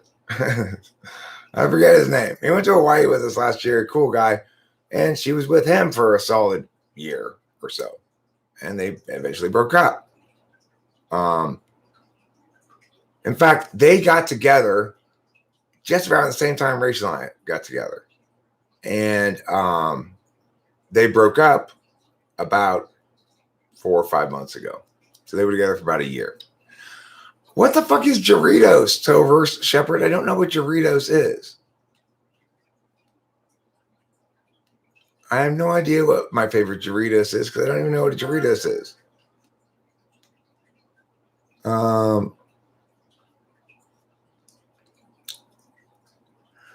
So after that guy that she went to Hawaii with, and she broke up with him 4 or 5 months ago. This is one of the longer stretches of just being single that she's had. I think it has to do with COVID probably. And now she's with this new guy. This new guy is 26, has a job and a car, lives in a very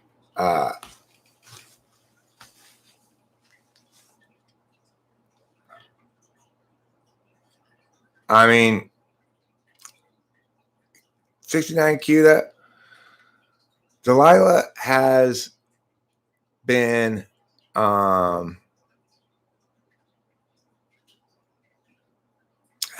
part of this channel since the beginning. And she does periodically tell me when she doesn't want me to talk about certain things. Everything I know about her is things she tells me. And there was a a point in time when this new guy that she's seen, but who isn't her boyfriend, she asked me not to talk about her going on a date one night. In fact, the only reason I remember this particular instance, because this is one of the rare instances where I slipped up, and I think I said she's going on a date. Oh, I'm not supposed to talk about that. But I'm actually very good about respecting her boundaries, and also she understands that her dad's very public, very much not a advocate of privacy, and also that I'll respect her wishes when she tells me not to talk about something. And that's basically how it goes. I mean, the thing is, that's what it means to be in my life, basically. And it's just part of the deal. It's like when Rachel became my girlfriend, she knew and accepted that all of our quote unquote dirty laundry was going to be aired publicly. Now, my daughter is not in the same situation. She did not engage in this relationship of being my daughter willingly and knowingly, consenting to the fact that she was going to be subject to more exposure than she might inherently or naturally wish. But this is me talking about Delilah's ex-boyfriends and stuff, and quantity thereof or whatever. This is my story too, right? I lived through these guys. So it's not just her story. And as far as what she did that wasn't in relationships, she didn't talk to me about that. So I don't know.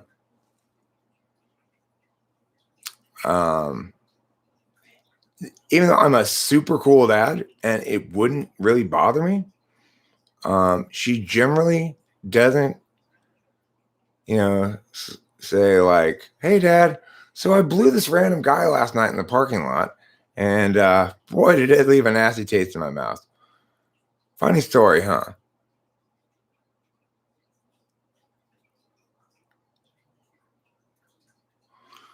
Okay, well, Bobby's son, you listen back later to my answer to whatever it was, and I'll listen later to your discussion about energy bills, okay? And then we can compare notes.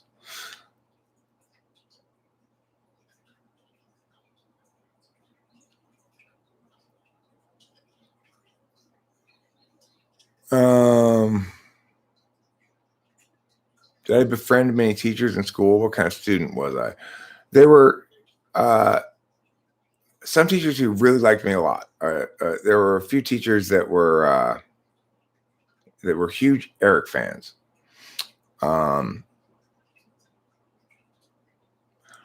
didn't have a lot of conflict with any particular teachers that I remember. Like, I don't remember that teacher hating me or anything. I don't remember having any particular problems with any teachers. I don't remember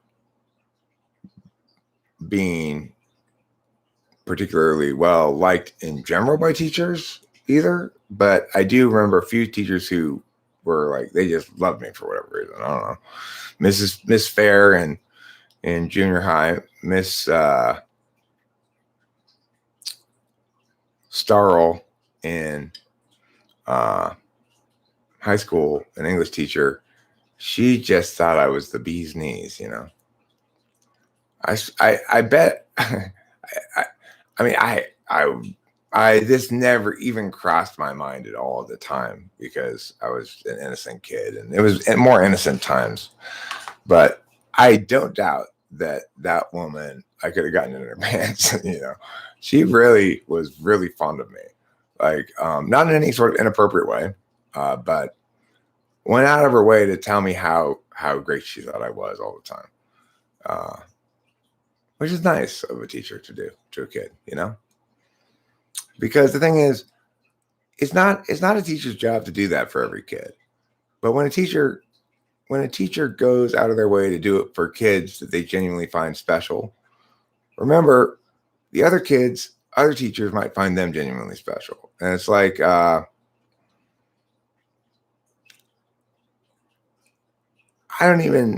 didn't really matter to me then, but it matters to me now. That she went out of her way to reinforce Erickiness rather than try to contain it better, which is generally what everybody else did, right? Like, I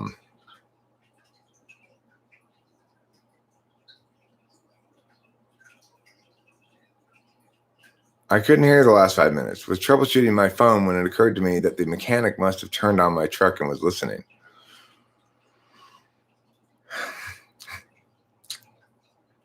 Hey, I'm Bruce Dickinson. While you're eating breakfast, I'm making gold records.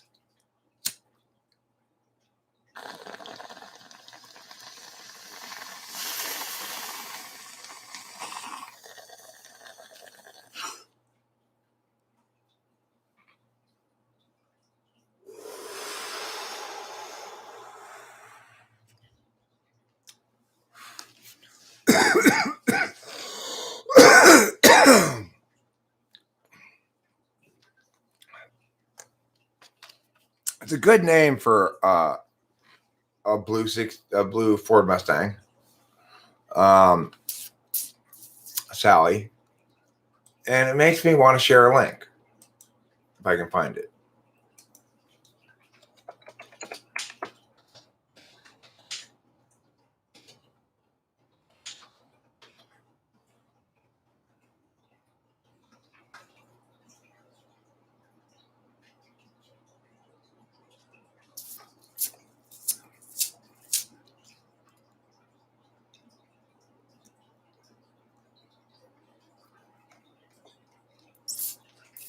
Filter.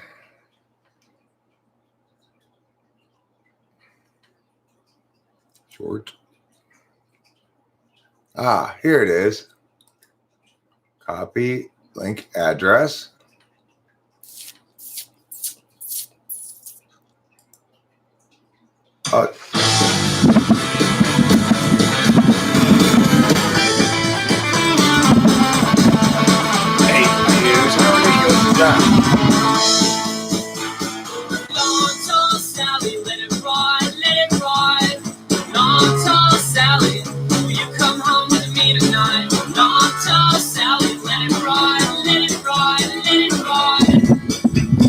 She was an adult before he became a Christian. I know he became a Christian like 2 years ago.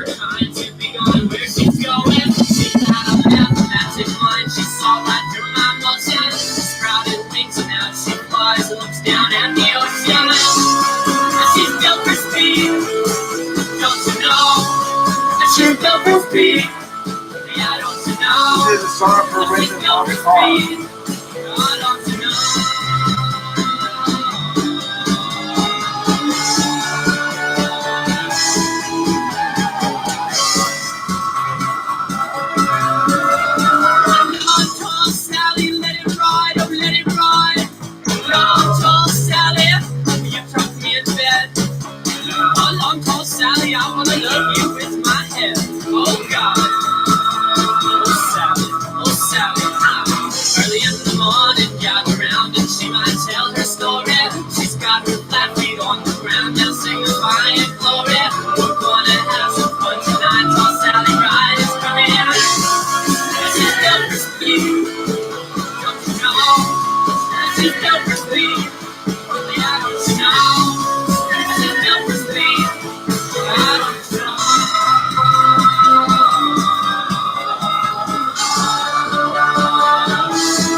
This is, I know from experience with Matt's stuff, it actually does copyright me. Matt's stuff does, because he actually published this shit like real records, you know, and he even published one of my earliest Productions is a real record. So it's easiest to get my worst music, unfortunately, because only that record is the one that he published. He's an ENTP and great musician. And that song right there that I just played, that video has 8 views. Itachi is an INFJ, I think. Possibly ISTP.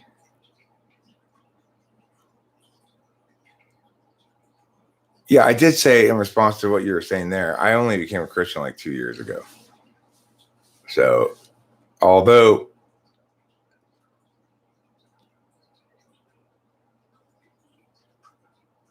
I mean, look, I don't think it would have changed my approach with my daughter, which was I was an advocate of her delaying sexual activity as long as possible.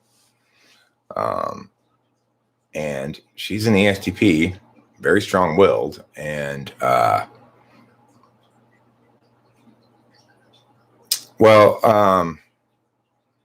mean, I did the smart thing as a father. I'm the one who explained to my ex-wife that her rules regarding keeping your feet on the floor and the door open when your boyfriend's here are not actually going to successfully prevent them from having sex. So let's get her on birth control. And it's still the smart thing to do, right? I do agree with Leaf Tremor, Sky Gear, that it's unfortunate that my daughter became sexually active at 14 or maybe 15 it was. I think it was 14, but I'm assuming. I'm assuming at a certain point after she started going out with her first boyfriend that, that represented the beginning of her sexual activity. I mean, it wasn't really her first boyfriend exactly, but her first real boyfriend, The thing is, I did talk to her about those things. I did explain that, and Candace was all over it. Candace really wanted to keep her a virgin until she was 18 or something, or longer, if possible. Candace was all up on that shit, but Delilah was not all up on that shit, right? So she had her own opinion. And as I was describing before, I don't doubt that to a certain extent, it was a typical 14-year-old girl's thinking, which is, I love him so much. This is so special and unique. And this is not just another Mia, And of course, he was, I think, an ISFP, but possibly an ESFP. And he was good at getting her to have sex,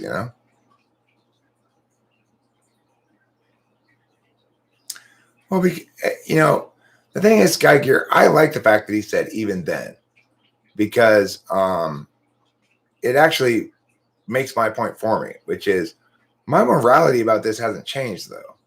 So in other words, I don't have a different morality about sexual activity now that I'm a Christian than I did before. It's still the same, which is sex is not something that should be taken lightly. It's the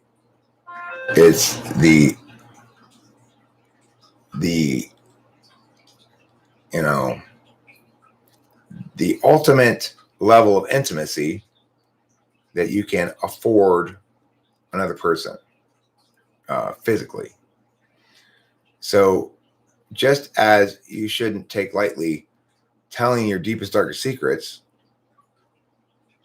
if you have any, then so too, you shouldn't take lightly giving access to your deepest, darkest parts physically. But the reality is, in the contemporary world, individuals grow up and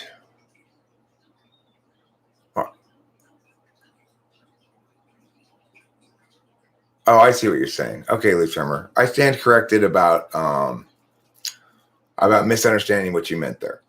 You mean, why didn't I start talking to her about it then? Because my morality about it didn't change at all. I still feel the same way. I still feel as though in some idyllic land of perfection, it would be great if everybody could meet the right person for them. Both those two people be virgins, get together, have sex, get married, and stay together the rest of their lives because it's the perfect person and they happen to come across them first. I mean, I think that's a great dream. And I respect the idea that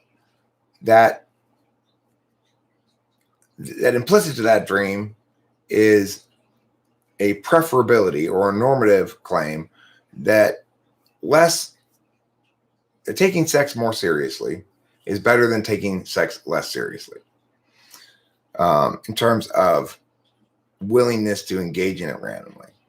But the thing is, I also realize that the reason I'm so much like this naturally is because I'm highly meaning biased. So the experience itself to me is something fleeting and not very significant. The meaning or the takeaway of an experience is something very significant. Except a relationship is actually actually comprises experience with another person. And part of that experience is in managing the meanings of your relationship with that person. And part of that experience is having simply experiences together. So if the two of you go jogging together, for example, it's a kind of relating to the other person. Yeah, this is a ring. I consider Rachel my wife, and she considers me her husband. So, as far as I'm concerned, she's my wife.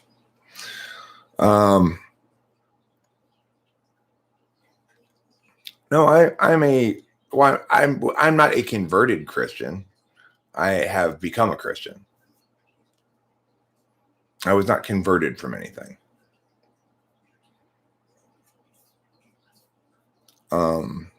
I chose to engage in an active relationship with a loving God that has something in mind for me. And it was a great decision.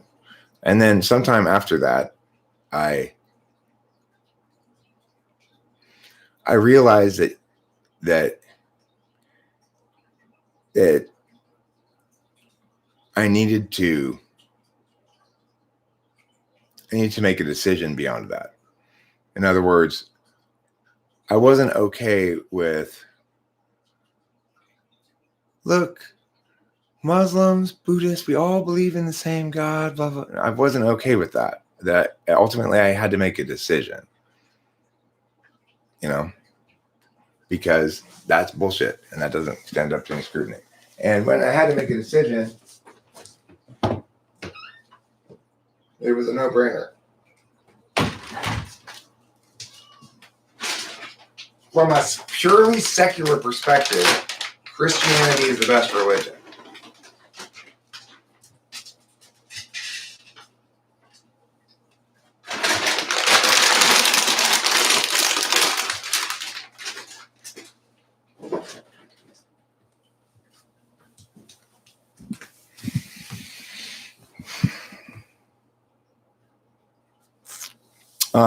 Let me see.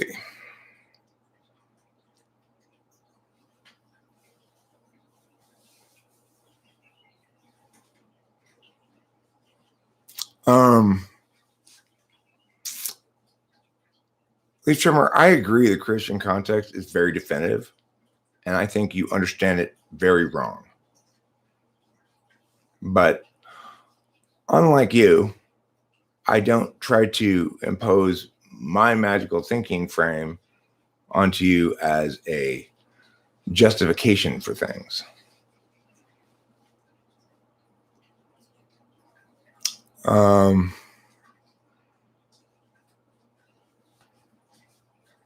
No, the ring's not my precious. The Rachel's my precious. Then to Sky Gears. What's Sky Gears' comment? Last time he talked about Christianity was rewriting the Bible. That frame wouldn't work on it.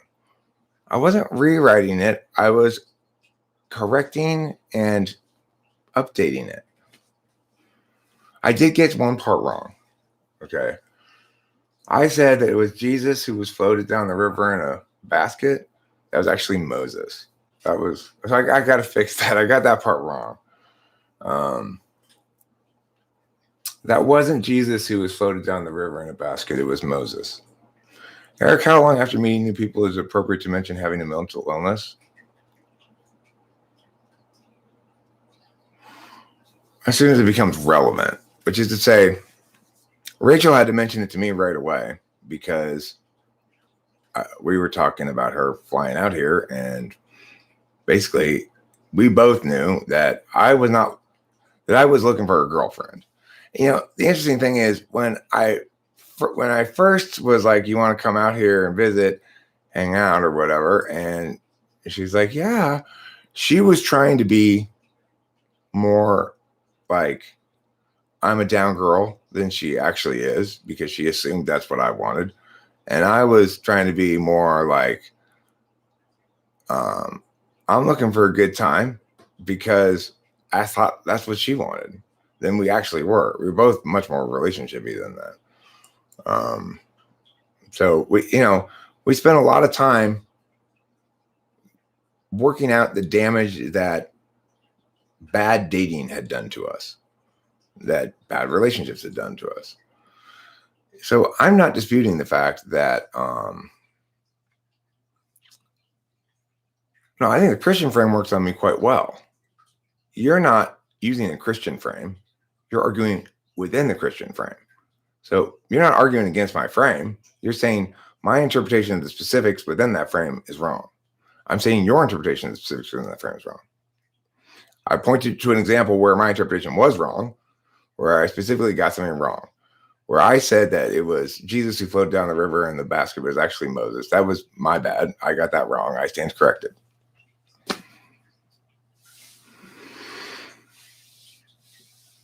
I don't reject the traditional interpretation. I reject the notion that leaf tremors is the traditional interpretation.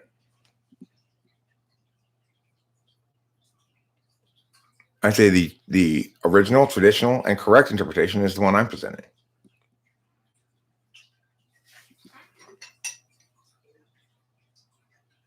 I can point to where I'm right and prove you wrong.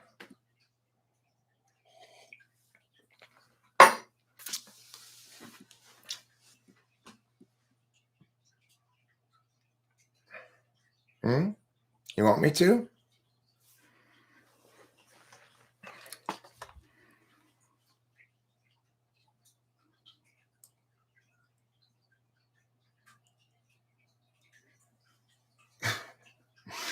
Well, you know what? The original interpretation is mind your own business, says Scott Steiner. Part of my understanding of Christianity is that it ought to be implemented via the Alcoholics Anonymous strategy of attraction, not promotion. So I think that Christianity, a proper understanding of Christianity opposes evangelism.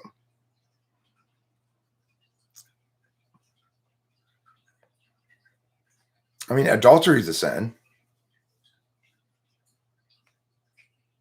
I agree with you that adultery is a sin.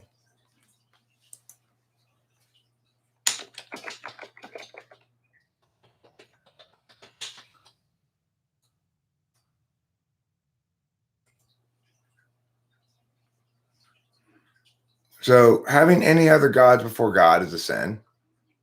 Commandment 1. Making an idol to worship is a sin.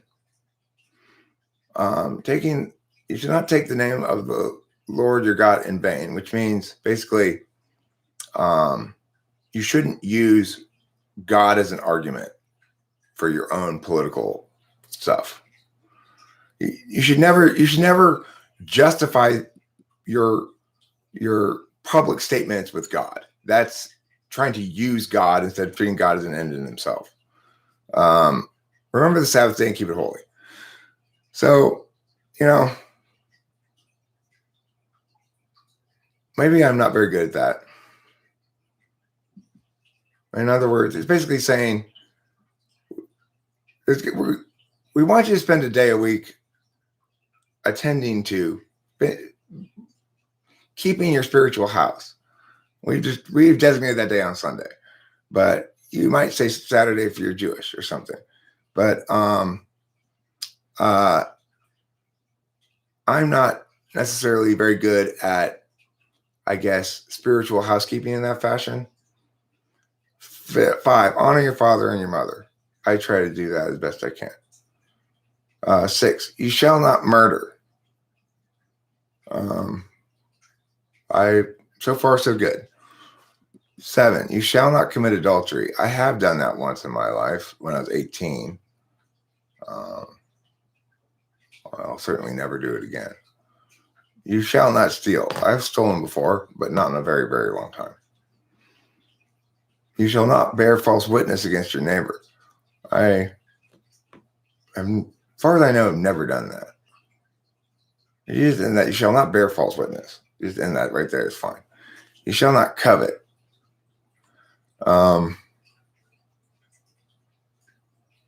Don't want to be someone you're not, basically.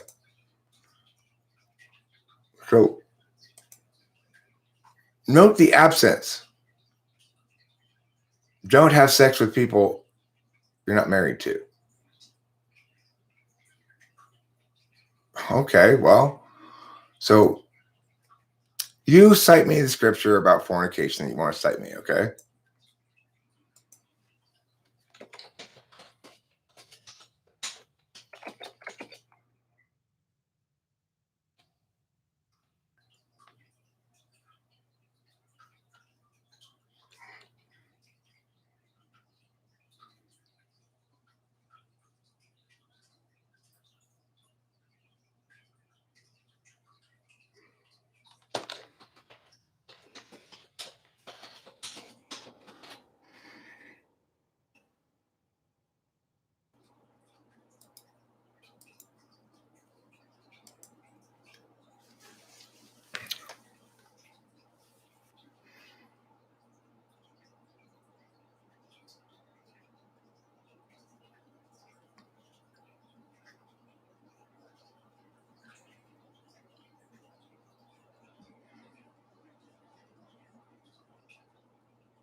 All right.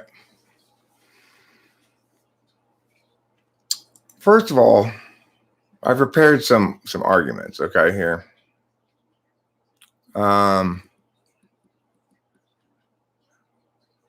First of all, this. Peter 4:11.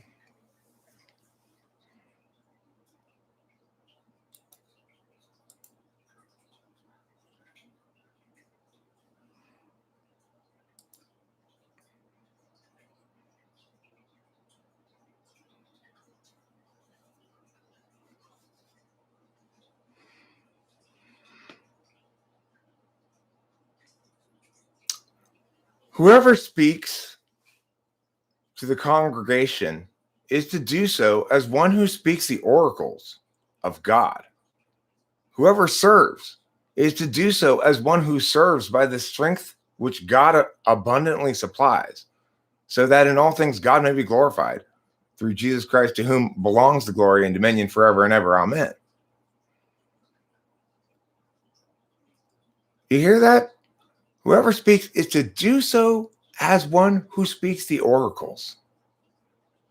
Here's another translation. If any man speaketh, speaking as it were oracles of God.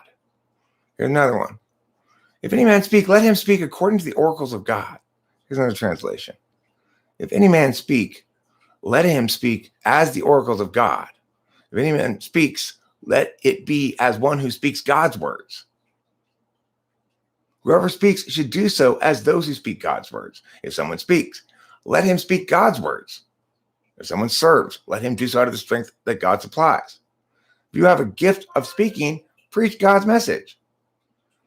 If anyone speak as oracle of God's, if anyone speak as speaking oracle of God's, if any man speak, let him speak as the words of God. If your gift is speaking, your words should be like words from God. Congratulations, guys. My gift is speaking.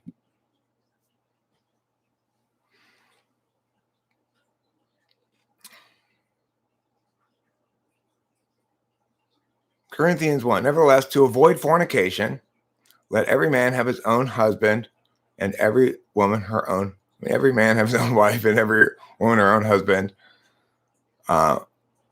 Corinthians 6:18. Flee fornication. Every sin that a man doeth is without the body, but he that committeth fornication sinneth against his own body. But what is fornication?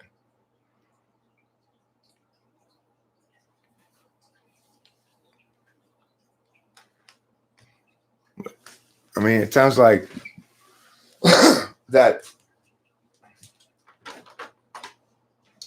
So let's look at what you wrote here, okay? Let's look at what you wrote. You put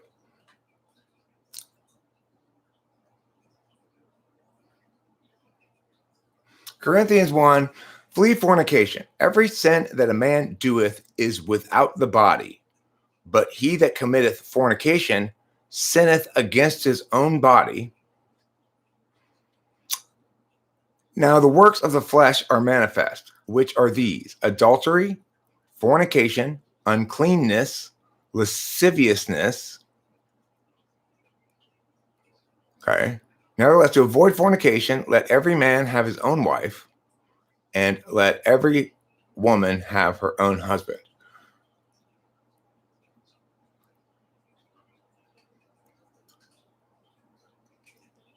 Okay, so this would seem to suggest that wife swapping comprises fornication, right?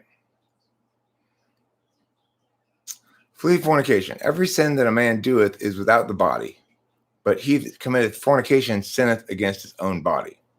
So in other words, to share your wife with somebody else is as if you're sinning against your own body, because you are one with your intimate partner. Know ye not that the unrighteous shall not inherit the kingdom of God? Be not deceived, neither fornicators, nor adulterers, nor effeminate, nor abusers of themselves. What about effeminate? What's that? What does that mean? Effeminate people aren't allowed to go to heaven? Even women? That seems kind of nutty.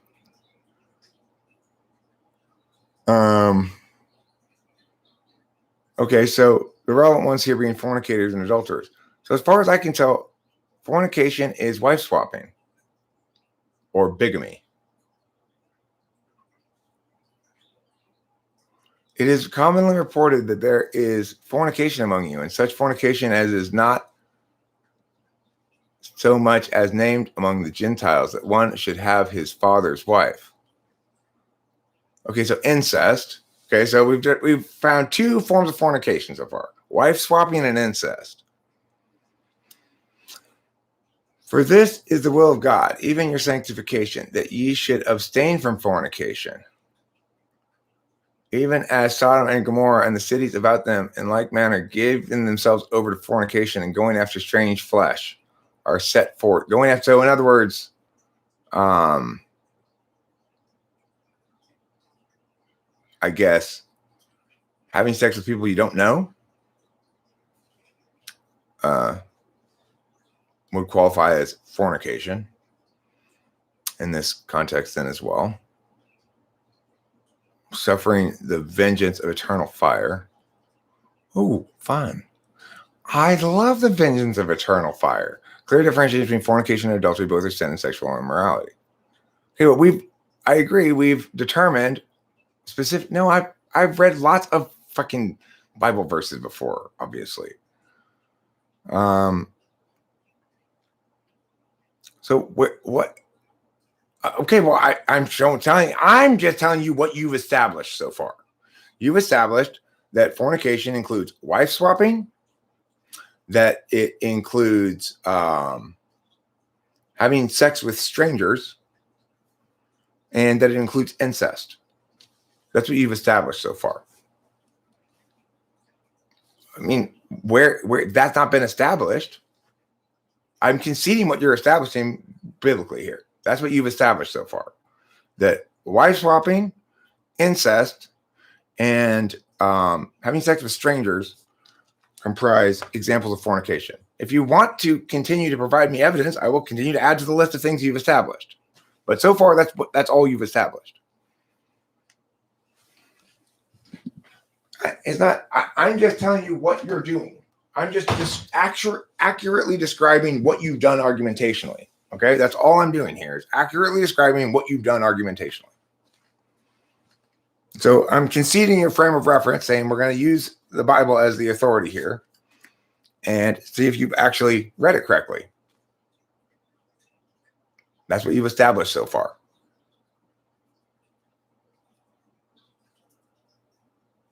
So go ahead and use Bible verses to establish whatever other elements of fornication you'd like to establish. So far, I'm with the Bible. I'm with you. That you and I are in agreement that those three things are bad, are immoral.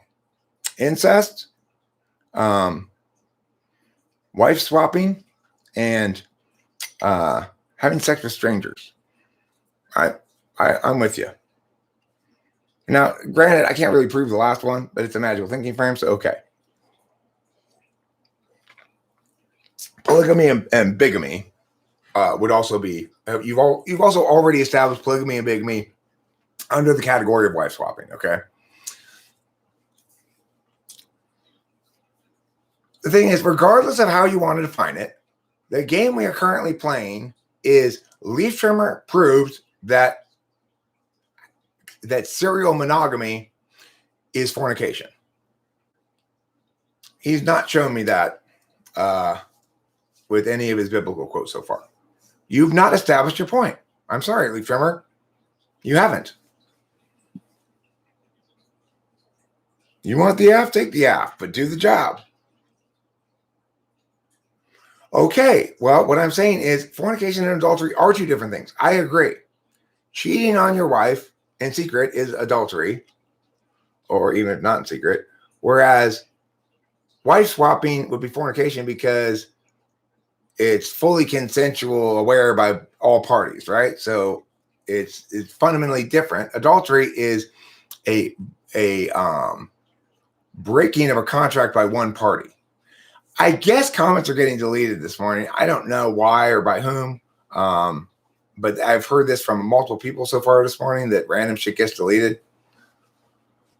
Okay, so then I want you to establish as successfully as you have for incest, wife swapping, and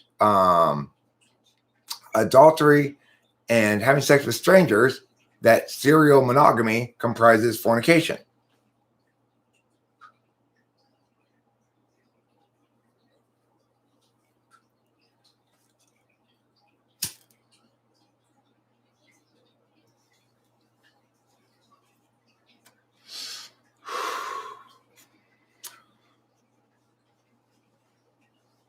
Okay, well,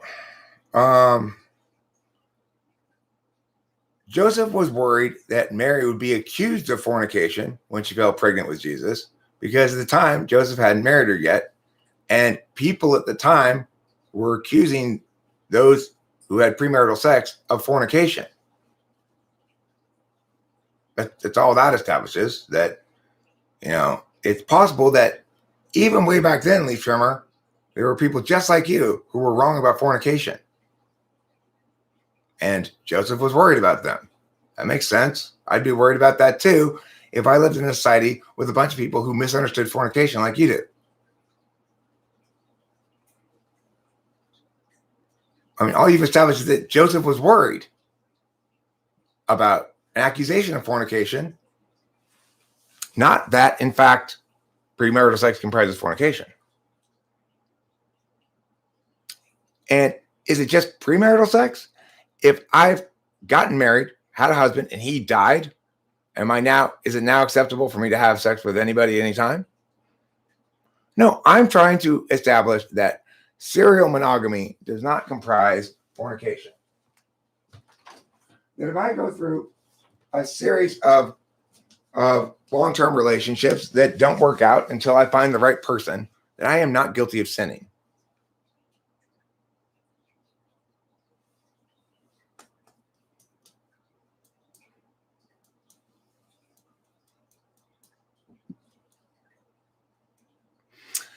If it was before he knew that the pregnancy was miraculous in origin, then why wasn't he accusing her of adultery or fornication? Why wasn't he? Why would he be worried about it? He's the only one who knows she's pregnant, and he knows he didn't fuck her. Why would he be worried that other people might think they had premarital sex? Why wouldn't he be worried that somebody else fucked her?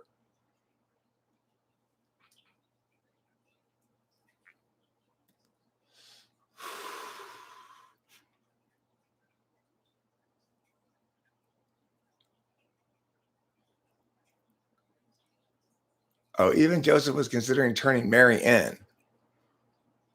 Turning her in, huh?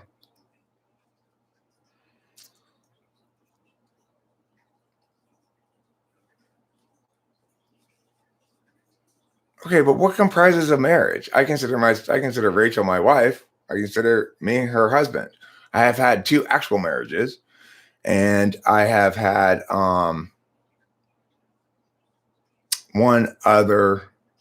2 other long-term relationships. So Joseph was 38 and Mary was 14 to 15. Right. Yeah.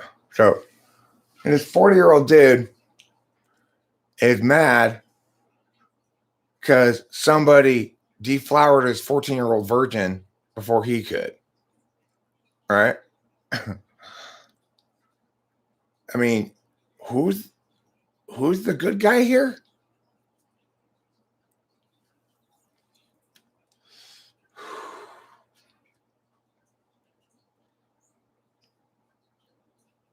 Okay, I agree with you of that definition, Leaf Drummer, which is to say it's a godly covenant.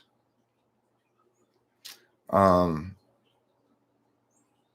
yet, despite those godly covenants, we are mortals. We are not gods.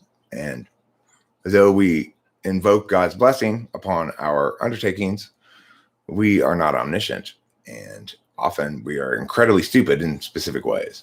If you're FI polar like me, you're incredibly stupid about your own feelings. And so you're almost guaranteed to get into the wrong relationship first. God doesn't want me or another person to stay in a bad relationship.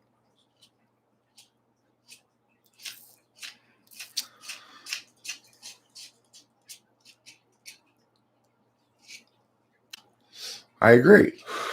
Both partners are equally yoked. Look, my second wife and I engaged in a godly covenant of marriage.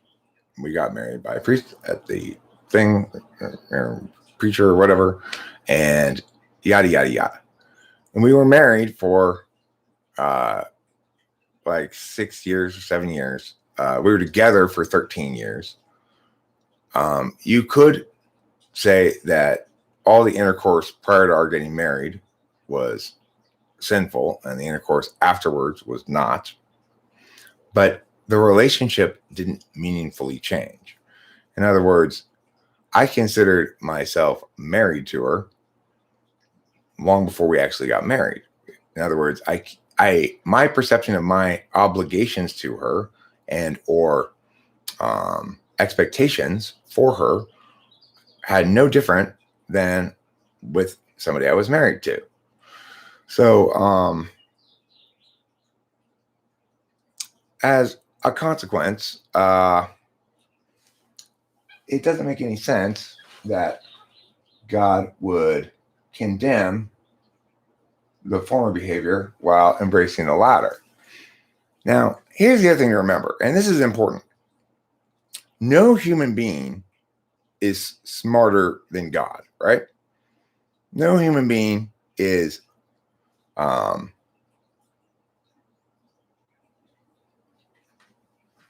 going to be able to adequately explain God to you.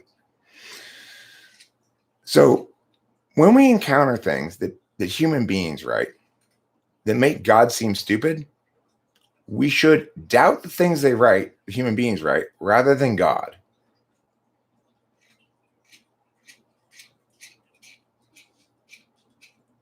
I'm just saying, if we're going to be talking about subject at all, and we define God in any meaningful way, we have to acknowledge that he is superior to and subsumes all human capability.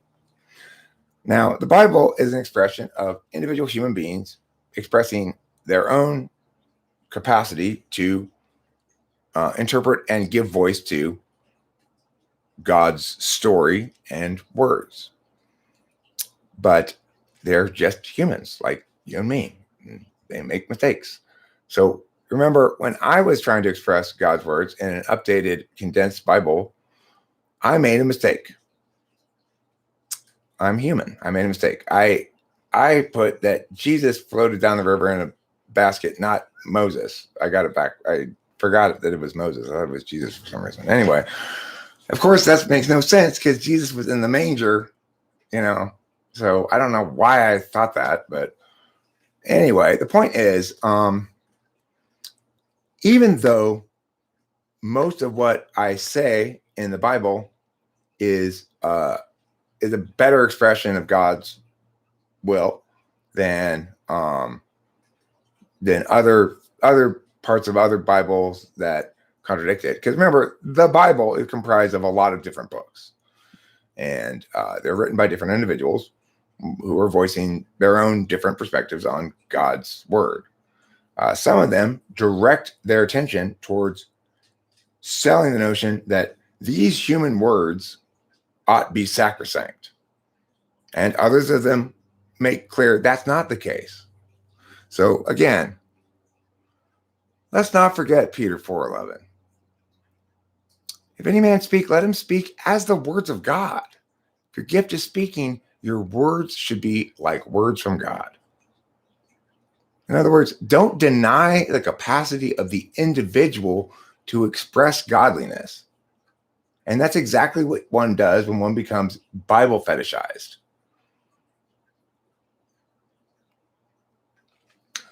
Corinthians 14:140. Pursue love and earnestly desire the spiritual gifts, especially that you may prophesy.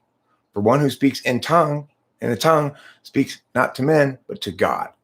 For no one understands him, but he utters mysteries in the spirit. On the other hand, the one who prophesies speaks to people for their upbuilding and encouragement and consolation. The one who speaks in a tongue builds himself up, but the one who prophesies builds up the church. Now, I want you all to speak in tongues, but even more to prophecy. The one who prophesies is greater than the one who speaks in tongues. So I'm prophesying, you're speaking in tongues. You're attached to the tongue speak. It's not bad. I want you all to speak in tongues, but even more to prophecy. So in other words, you're stuck on the tongues part. And I'm saying it's okay to graduate to prophecy. Death and life are in the power of the tongue, and those who love it will eat its fruits. Ephesians 5:1. Therefore, be imitators of God as beloved children.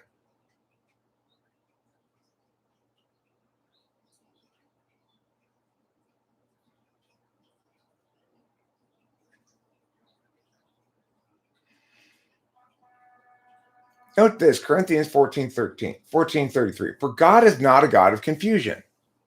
So to the extent that we want to accept that reality, that God is not a God of confusion, then we reject mortal expressions of God's will that are contradictory or confusing, or that run afoul of our intuitive relationship with God. Hey, Leaf Trimmer, I read all of your arguments, and now I'm making counter arguments. Notice how well I read and responded to your arguments and evaluated them, said back to you, these are the arguments you've made, and here's what you've established. Notice that you are not doing the same to me.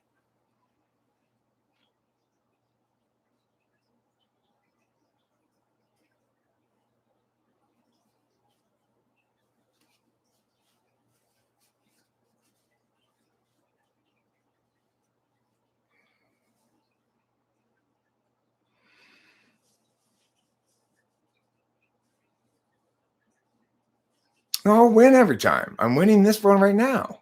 You're cherry picking the scriptures you're choosing to read too. That's the fucking point. If you have a bunch of mortals writing down their own perspectives on God's word, then it allows anybody to cherry pick the mortals' perspectives they want to prioritize. And if they contradict other perspectives, then if you're prioritizing the Bible over God's word, then you are insisting that God be confusing and dumb. I won't allow that in my personal magical thinking frame. I won't allow God to be confusing and dumb. No, you're cherry picking, Leaf Trimmer. Yes, please. Bobby-san, I've been waiting. I thank you. Part of the reason I'm getting so upset right now is I've been so anxious to hear about your energy bills that it's made me take it out a little bit here on Leaf Trimmer and the Flash. Leaf Trimmer, fuck off. I mean, fuck off. Seriously. You don't even understand the proper context of what you're reading. Don't tell me that.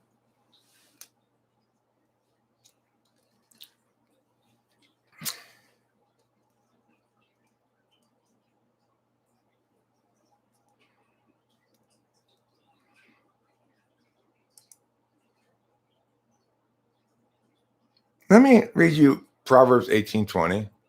From the fruit of a man's mouth, his stomach is satisfied. He is satisfied by the yield of his lips, right? By what he says, what his ideas are, not by, who can repeat after me better? What kind of, that's not a God worth believing in. Whoever isolates himself seeks his own desire. He breaks out against all sound judgment. A fool takes no pleasure in understanding, but only in expressing his opinion. When wickedness, a fool takes no pleasure in understanding, but only in expressing his opinion. Now, I took a great deal of pleasure in understanding, Leaf Trimmer, what it was that you had established with your arguments. I understood your arguments, and I went through and made sure you understood that I understood what you had said.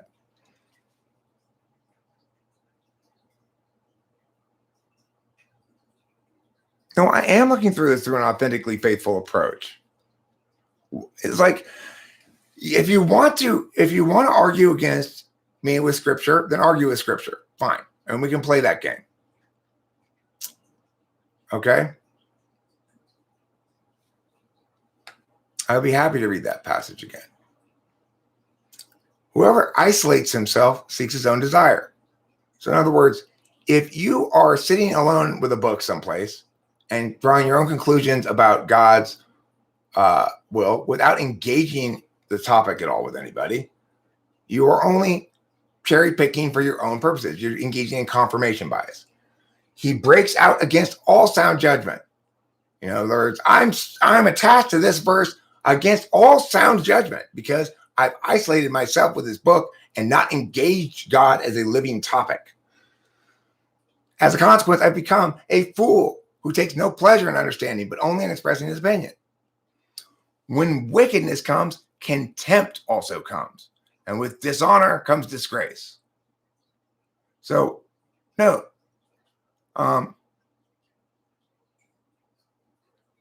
that to encounter and respond to expressions of wickedness with contempt and dishonor comprises disgrace. The words of a man's mouth are deep waters. The fountain of wisdom is a bubbling brook.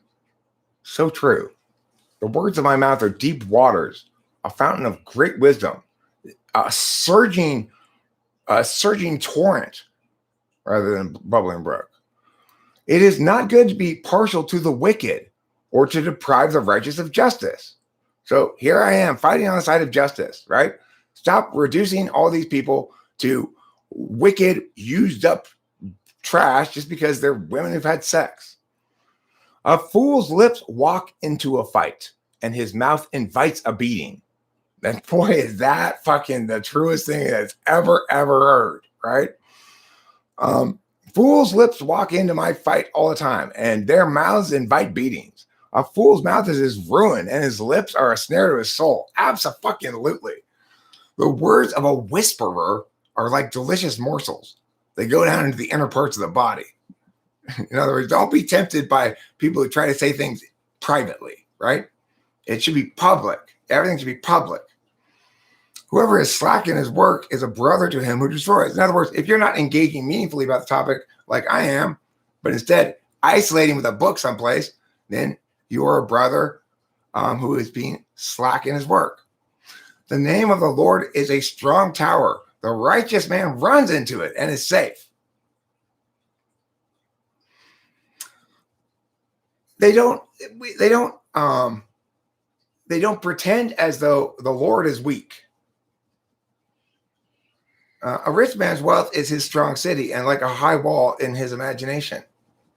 In other words, your wealth won't protect you. Your having the most gilded Bible won't protect you. Having read the most number of Bible verses won't protect you. You actually have to claim your righteousness actively, embracing the name of the Lord like a strong tower, where you can run behind into it and go, I know I am morally sound because my spirit and energy is consistent with that of a just and righteous God rather than a crazy, confusing God. Before destruction, a man's heart is haughty, but humility comes before honor. And it's absolutely the case. If you are haughty enough to think that God's will for you is to shit on people who have too much sex for your taste, then you need to humble yourself before you come to an honorable position. If one gives an answer before he hears, it is his folly and shame. Did I give an answer before I heard? No. I listened to and correctly articulated everything that Leaf Trimmer had established before beginning an answer. A man's spirit will endure sickness, but a crushed spirit who can bear? So that means, don't give up on your living relationship with God. An intelligent heart acquires knowledge, and the ear of the wise seeks knowledge. So important. A man's gift makes room for him and brings him before the great. The one who states his case first seems right until the other comes and examines him. The lot puts an end to quarrels and decides between powerful contenders. So we see that's here, right? The one who states his case first might seem right. Leaf Trimmer may have seemed right at first until the other comes and examines him. Until I actually said, well, let's examine it. And the conclusion there put an end to the quarrel. Well, I guess Eric's right. A brother offended is more unyielding than a strong city, and quarreling is like the bars of a castle. So in other words, when you were wrong, admit it and come to terms with it. Humble yourself and acknowledge it is what the Bible's saying here. From the fruit of a man's mouth, his stomach is satisfied. He is satisfied by the yield of his lips. So in other words,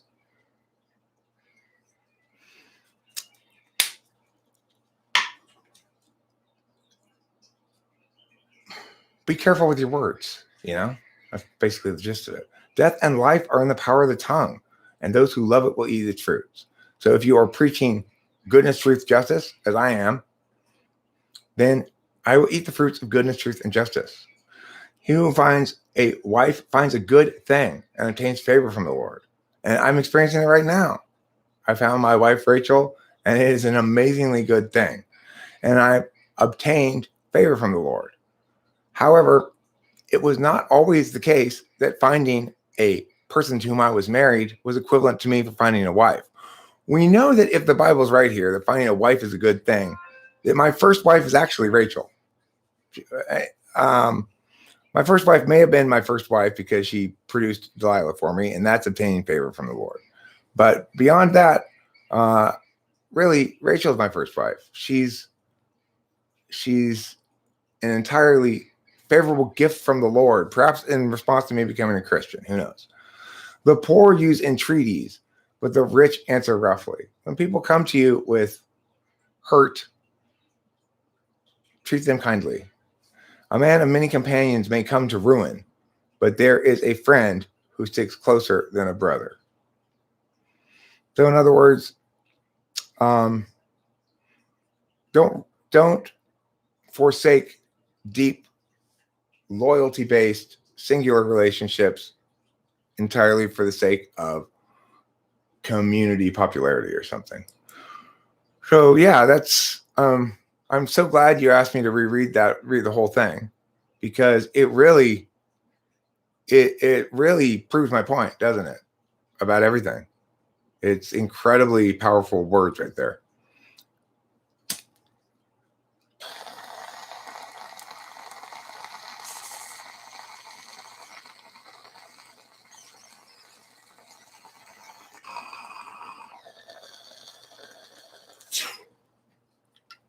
And that's my take on it too, is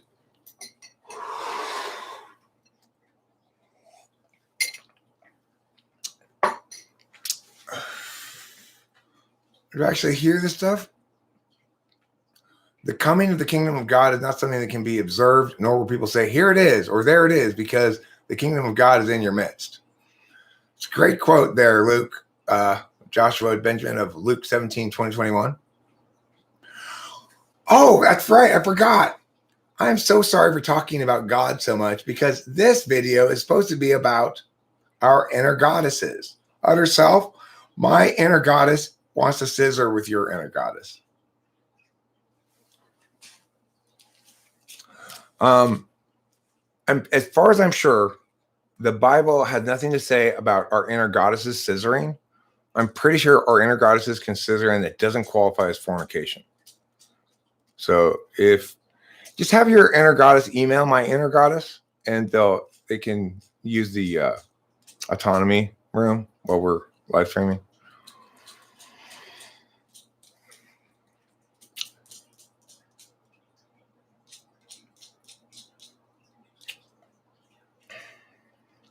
You know, what would be kind of a funny anime would be 12 Apostles, right?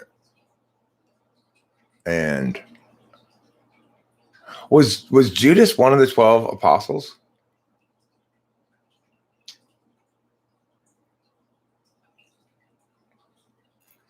Like, I wish they had it's kind of like a variant on the concept of is it wrong to pick up girls in the dungeon?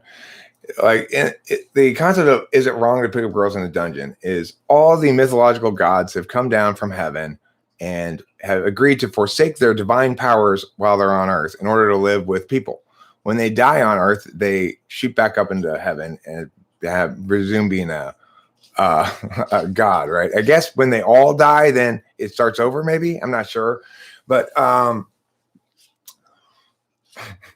word. Yeah, my inner goddess is busy typing away in there. I can hear her tapping. And giggling. Giggling in a most alluring fashion.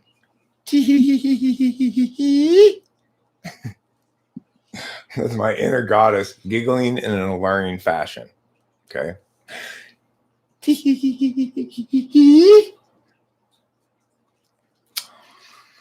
Mrs.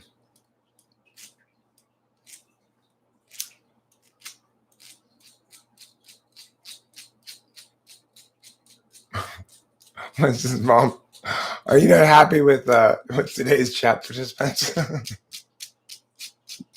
You always talk to me, you know. I tend to be pretty reasonable. Although, since you're not starting shit with me, you end up getting much less attention. The problem is something about me that rewards shit stirring by continually giving it more attention than non-shit stirring. No, nuh-uh, no way. That's typically my order of operations.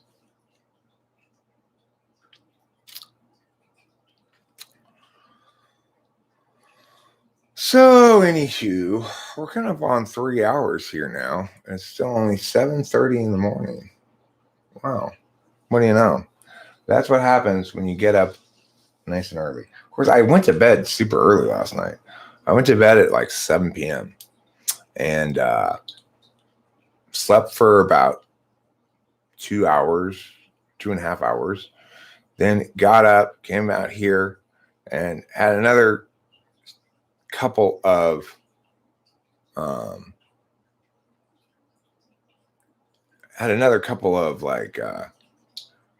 it's an 8-hour limit actually, Bobby's son. They'll cut you off after 8 hours. Okay, I haven't responded to his comment. I haven't read them. I'm not ignoring him, Leaf Trimmer. You know, when I'm in another tab reading Bible verses myself, I am not paying attention to what's going on in the live chat, right?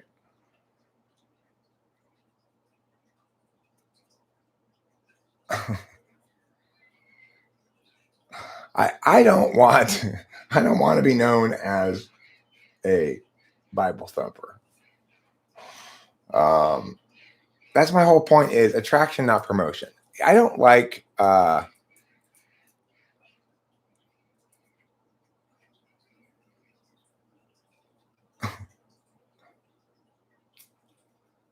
on, The Flash. Are you kidding me? Are you claiming that Christians are persecuted here?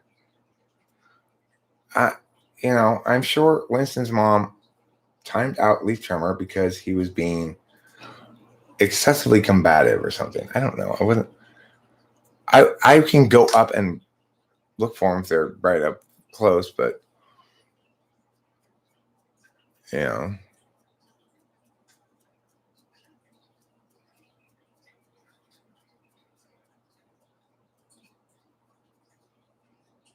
Oh. Look, you can attack my religion. You can't attack my dog. I mean, I don't know how you would really attack my mother. I don't have a truck, but it's fine to attack my religion. Okay. I'll win the argument anyway, so.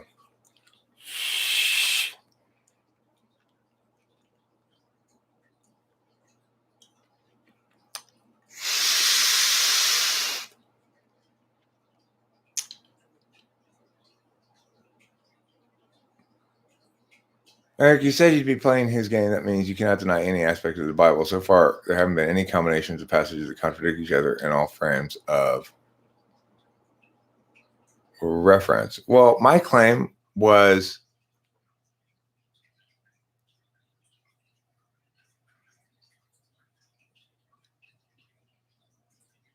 okay. So I guess there was one instance in which I tried to play both sides of it. There was one instance where I tried to play both sides of it. I stand caught and corrected for doing so. In other words, I switched out of that frame of reference at one point into the competing frame of reference, and I hereby kick and acknowledge the wrongness of having done so, and that those arguments don't impact under that frame. I hereby stand corrected.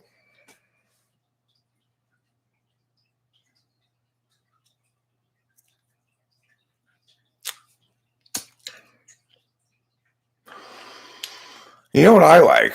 I like libel thumping.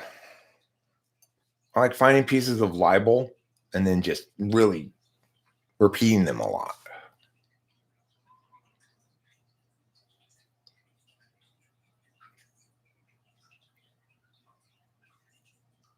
The current Pope's former number 3, the sex trafficker, huh? Well, just goes to show you. You can't rely on membership in a group that calls itself Christian to actually call yourself meaningfully a Christian. It's like, or determine whether somebody else is, right? It's like, my first wife was super Catholic, and I was not religious at all, but she's the one who cheated on me,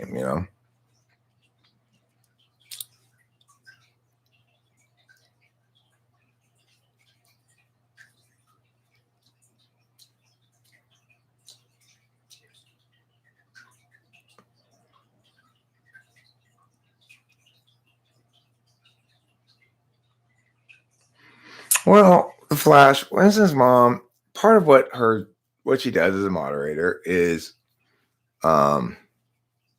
manage the pleasantness of the chat space. So, okay, all right, okay, fine, leaf trimmer. Here's the thing: if Winston's mom timed you out because she was just sick of hearing all this shit, that's her prerogative. I mean, I don't like to micromanage my moderators at all.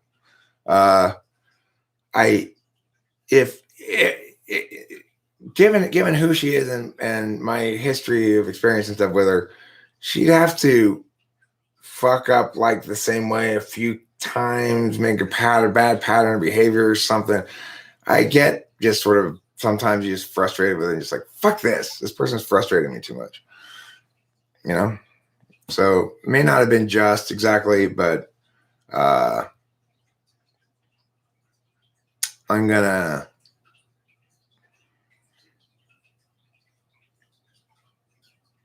just say I trust my moderator's judgment, and I trust Winston's mom's judgment, and even if this were an instance of bad judgment, it wouldn't impact my perception of her judgment at all. I wouldn't think it. Like, I would just go, well, that was an anomaly. So I don't know. I'll give you the following. If you would ask me prior to being timed out whether you ought to be timed out, I probably would have said no. How about that? Is that satisfying?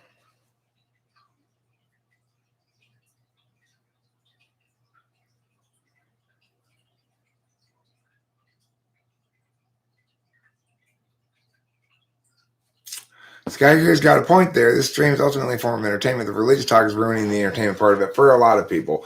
I don't talk about religion a lot because like I said, I don't believe in evangelism at all. And besides which, I don't think there's a whole lot of life that can be meaningfully talked out regarding religion. Like the parts of life that are important to understand through the frame of reference of well, I mean, but that's the thing, leaf trimmer, is it's not the case that you're only satisfied when we're talking about religion. Whereas it is the case that some people are very dissatisfied when we are talking about religion, especially if we're quoting Bible verses and stuff. I don't want to be perceived as one of those kind of like Christianity is my is the frame through which I deal with shit. I understand that it's not an acceptable frame of reference to use as a public justification for things. So I'm not accustomed to doing so. And it is the case that in this instance, based on the conversation that you and the Flash were both engaging with me honestly and earnestly about the topic and stuff. and that on those grounds, you probably didn't deserve to be timed out. But it's also true what Skygear is saying, and in general, I'm sort of happy that Winston's mom chose to indulge her whim. She deserves to. And the fact that it's kind of whim based makes it, to me, like, I feel pleased that she's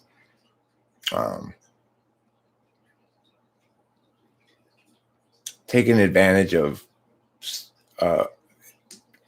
because she never does, right? But so because she never does, it makes me happy that she has the opportunity to take advantage of a little latitude. You know, it came at your expense. I feel sorry for you, but like Skygear says, that's the other side of the perspective too. I'm not saying it's the winning side in this particular instance, because it is in fact me who was driving the conversation that way. So I think you win the point, but that's why life's more complicated than that, right? That's why TI is just an instrumental value for me. See? Okay, well, they didn't get blocked, though. They got timed out. And getting timed out is an invitation to appeal that timeout and say, that was unjust, in my opinion, because I'm expecting you to come back.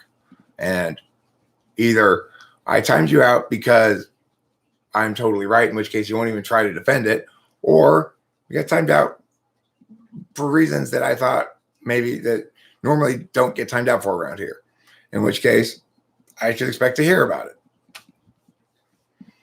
You know? Tomato bugs. Let's talk about tomato bugs. There are people, I guess, who own reptiles that eat potato bugs. And I guess people who own reptiles that eat potato bugs call them hornworms. But my mom always called them tomato bugs. And when I was growing up, I noticed that yesterday we went to the pet store. We got a frog. We got a little frog. It was a disastrous failure of a trip to the pet store. We went to the pet store to find a solution to our excessive guppies problem, and ended up with buying a little frog that doesn't eat guppies that we just thought was cute. It's a miniature little aquatic frog. It doesn't get any bigger than that, I guess. And anyway, we got that frog, and so what was it? Oh yeah, the tomato bugs, right? I probably can't show it to you because I usually, since I've looked at it since yesterday, I can't usually find it myself. It's not very big, and it's dark colored. So if it's like sitting on a rock that's dark, it's really hard to see. But it reminded me of the fact that when I was a kid, my mom used to pay me like a dime or a quarter per tomato bug to collect all the tomato bugs off of the tomato plants around the house. And we just squish them, you know. But they're quite impressive creatures, tomato bugs. They get super big and fat, like really big, fat, wormy things. I don't know if they turn into butterflies, or I don't know what happens to tomato bugs once they stop being wormy things, or if that's just their permanent state of being. I have to look it up. I'll Google it right now. Tomato bugs. It seems like they seem like caterpillars. Like they should turn into some sort of winged creature, but I'm not sure if they do or not. Let me Google, are tomato bugs caterpillars?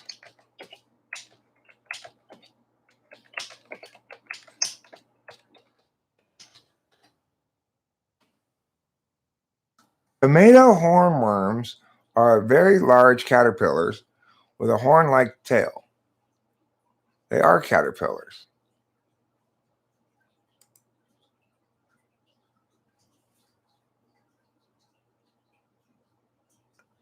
What does a tomato hornworm turn into? Hummingbird moths. Sphinx hawks or hummingbird moths.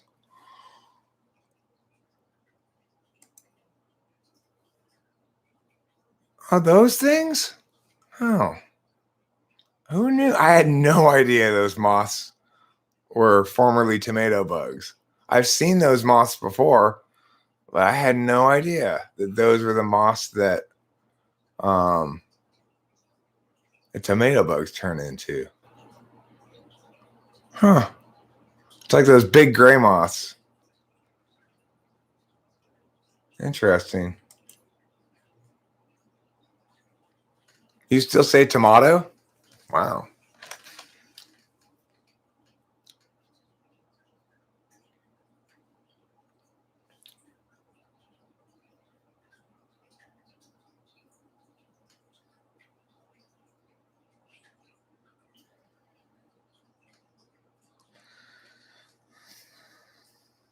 Okay, leaf trimmer, I've conceded the point. All right. I've conceded as much point as you need to be conceded here.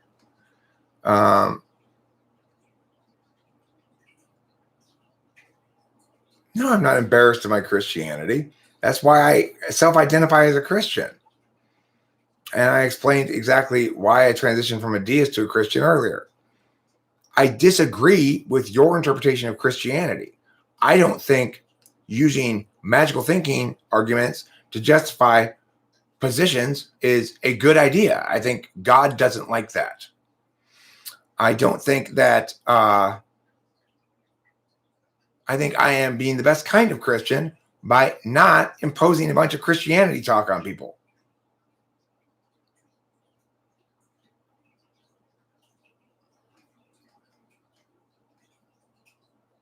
Right. I don't want to be seen as somebody who mistakenly thinks that what I'm saying publicly to the world is I'm best served to make that explicitly Christian. I don't think God definitely doesn't want that for me. God definitely doesn't want me to do that. I'd have to willfully understand less well to do that.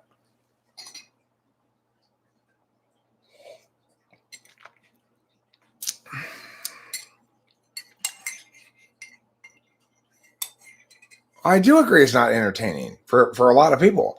For a lot of people, it's not only not entertaining, it's very off-putting. So for people who aren't self-identified Christians, they find it cringy, off-putting, eye-rolly, or whatever to sit around and talk about Bible verses.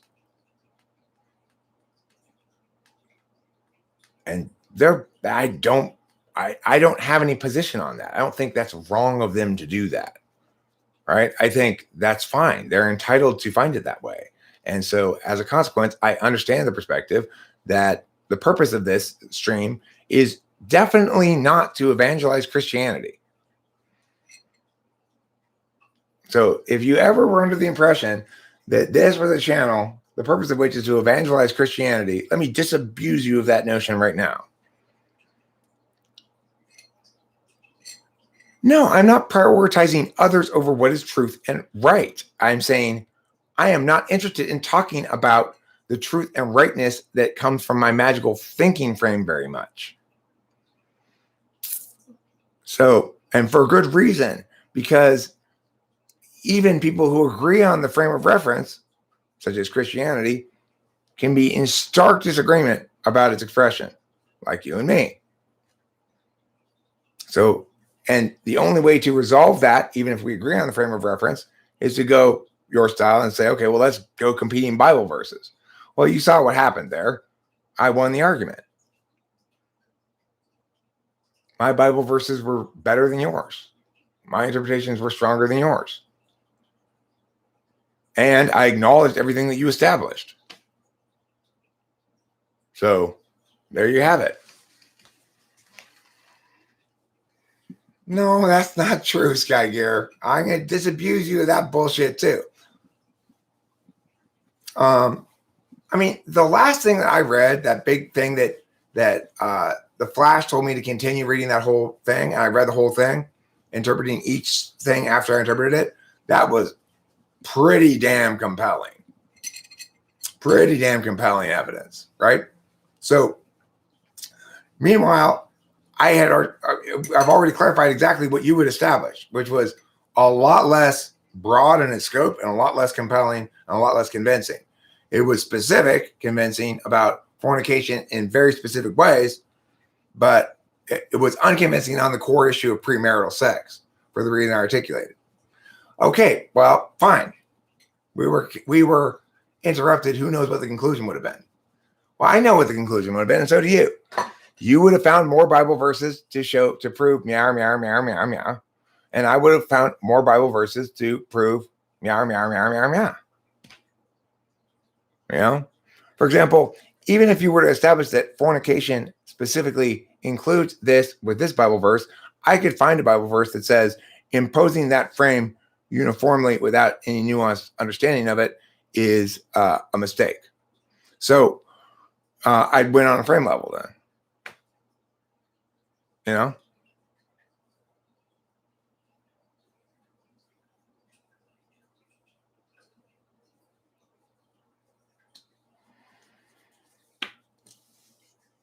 So, but whatever. It's like we can go back and forth forever with Bible verses that are phrased to allow for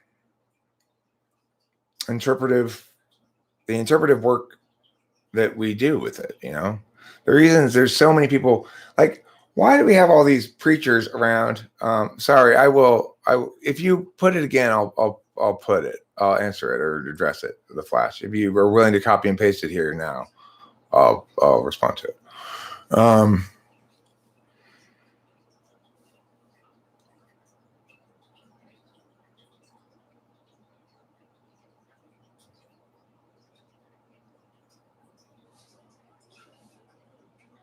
No, I don't say I definitively know the will of God. In fact, I've said many, many times I definitely don't know what God wills for me very clearly, and I have to engage in a relationship with Him to clarify for me what I ought to do.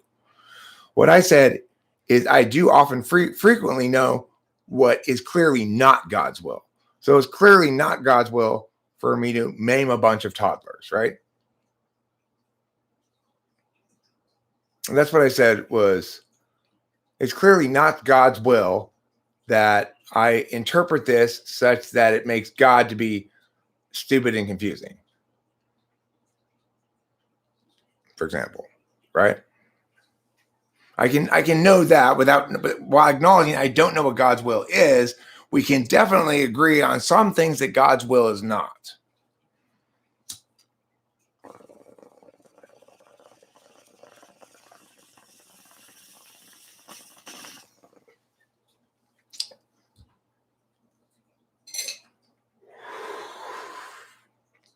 I mean, I don't think He really works that mysteriously. I think the mystery comes from the limited capacity of observation of an individual human being and the necessity to habituate an approach of observation by every human being that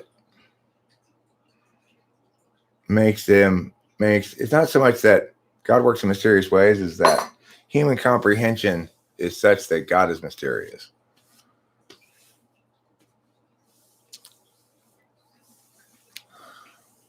No, Skygear says that Skygear specifically said that, point out an instance where I made a point to claim to win outside of frame, and that particular point was invalid. And I agreed with that, but that didn't comprise the majority of my argument.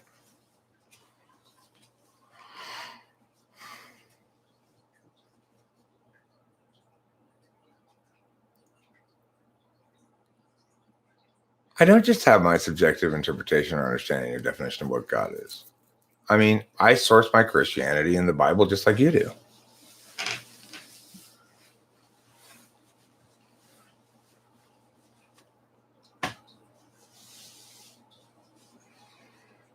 Can I pick your journey on the connection between hero's journey and type after the stream? Yeah, I'm going to end the stream right now anyway. So why don't we go to Eric Strauss, okay? Whereby.com/Eric Strauss, and I'll let you in shortly. All right, thanks for being here, everyone. The Flash leaf trimmer. Here's the crazy thing. Remember this. Whether you guys like to consider me one or not, we're all Christians. Which one of us is being most Christian about his understanding of other people? Both of you guys arguing how we ought condemn Mia because of Mia. Is that really the most Christian way to be?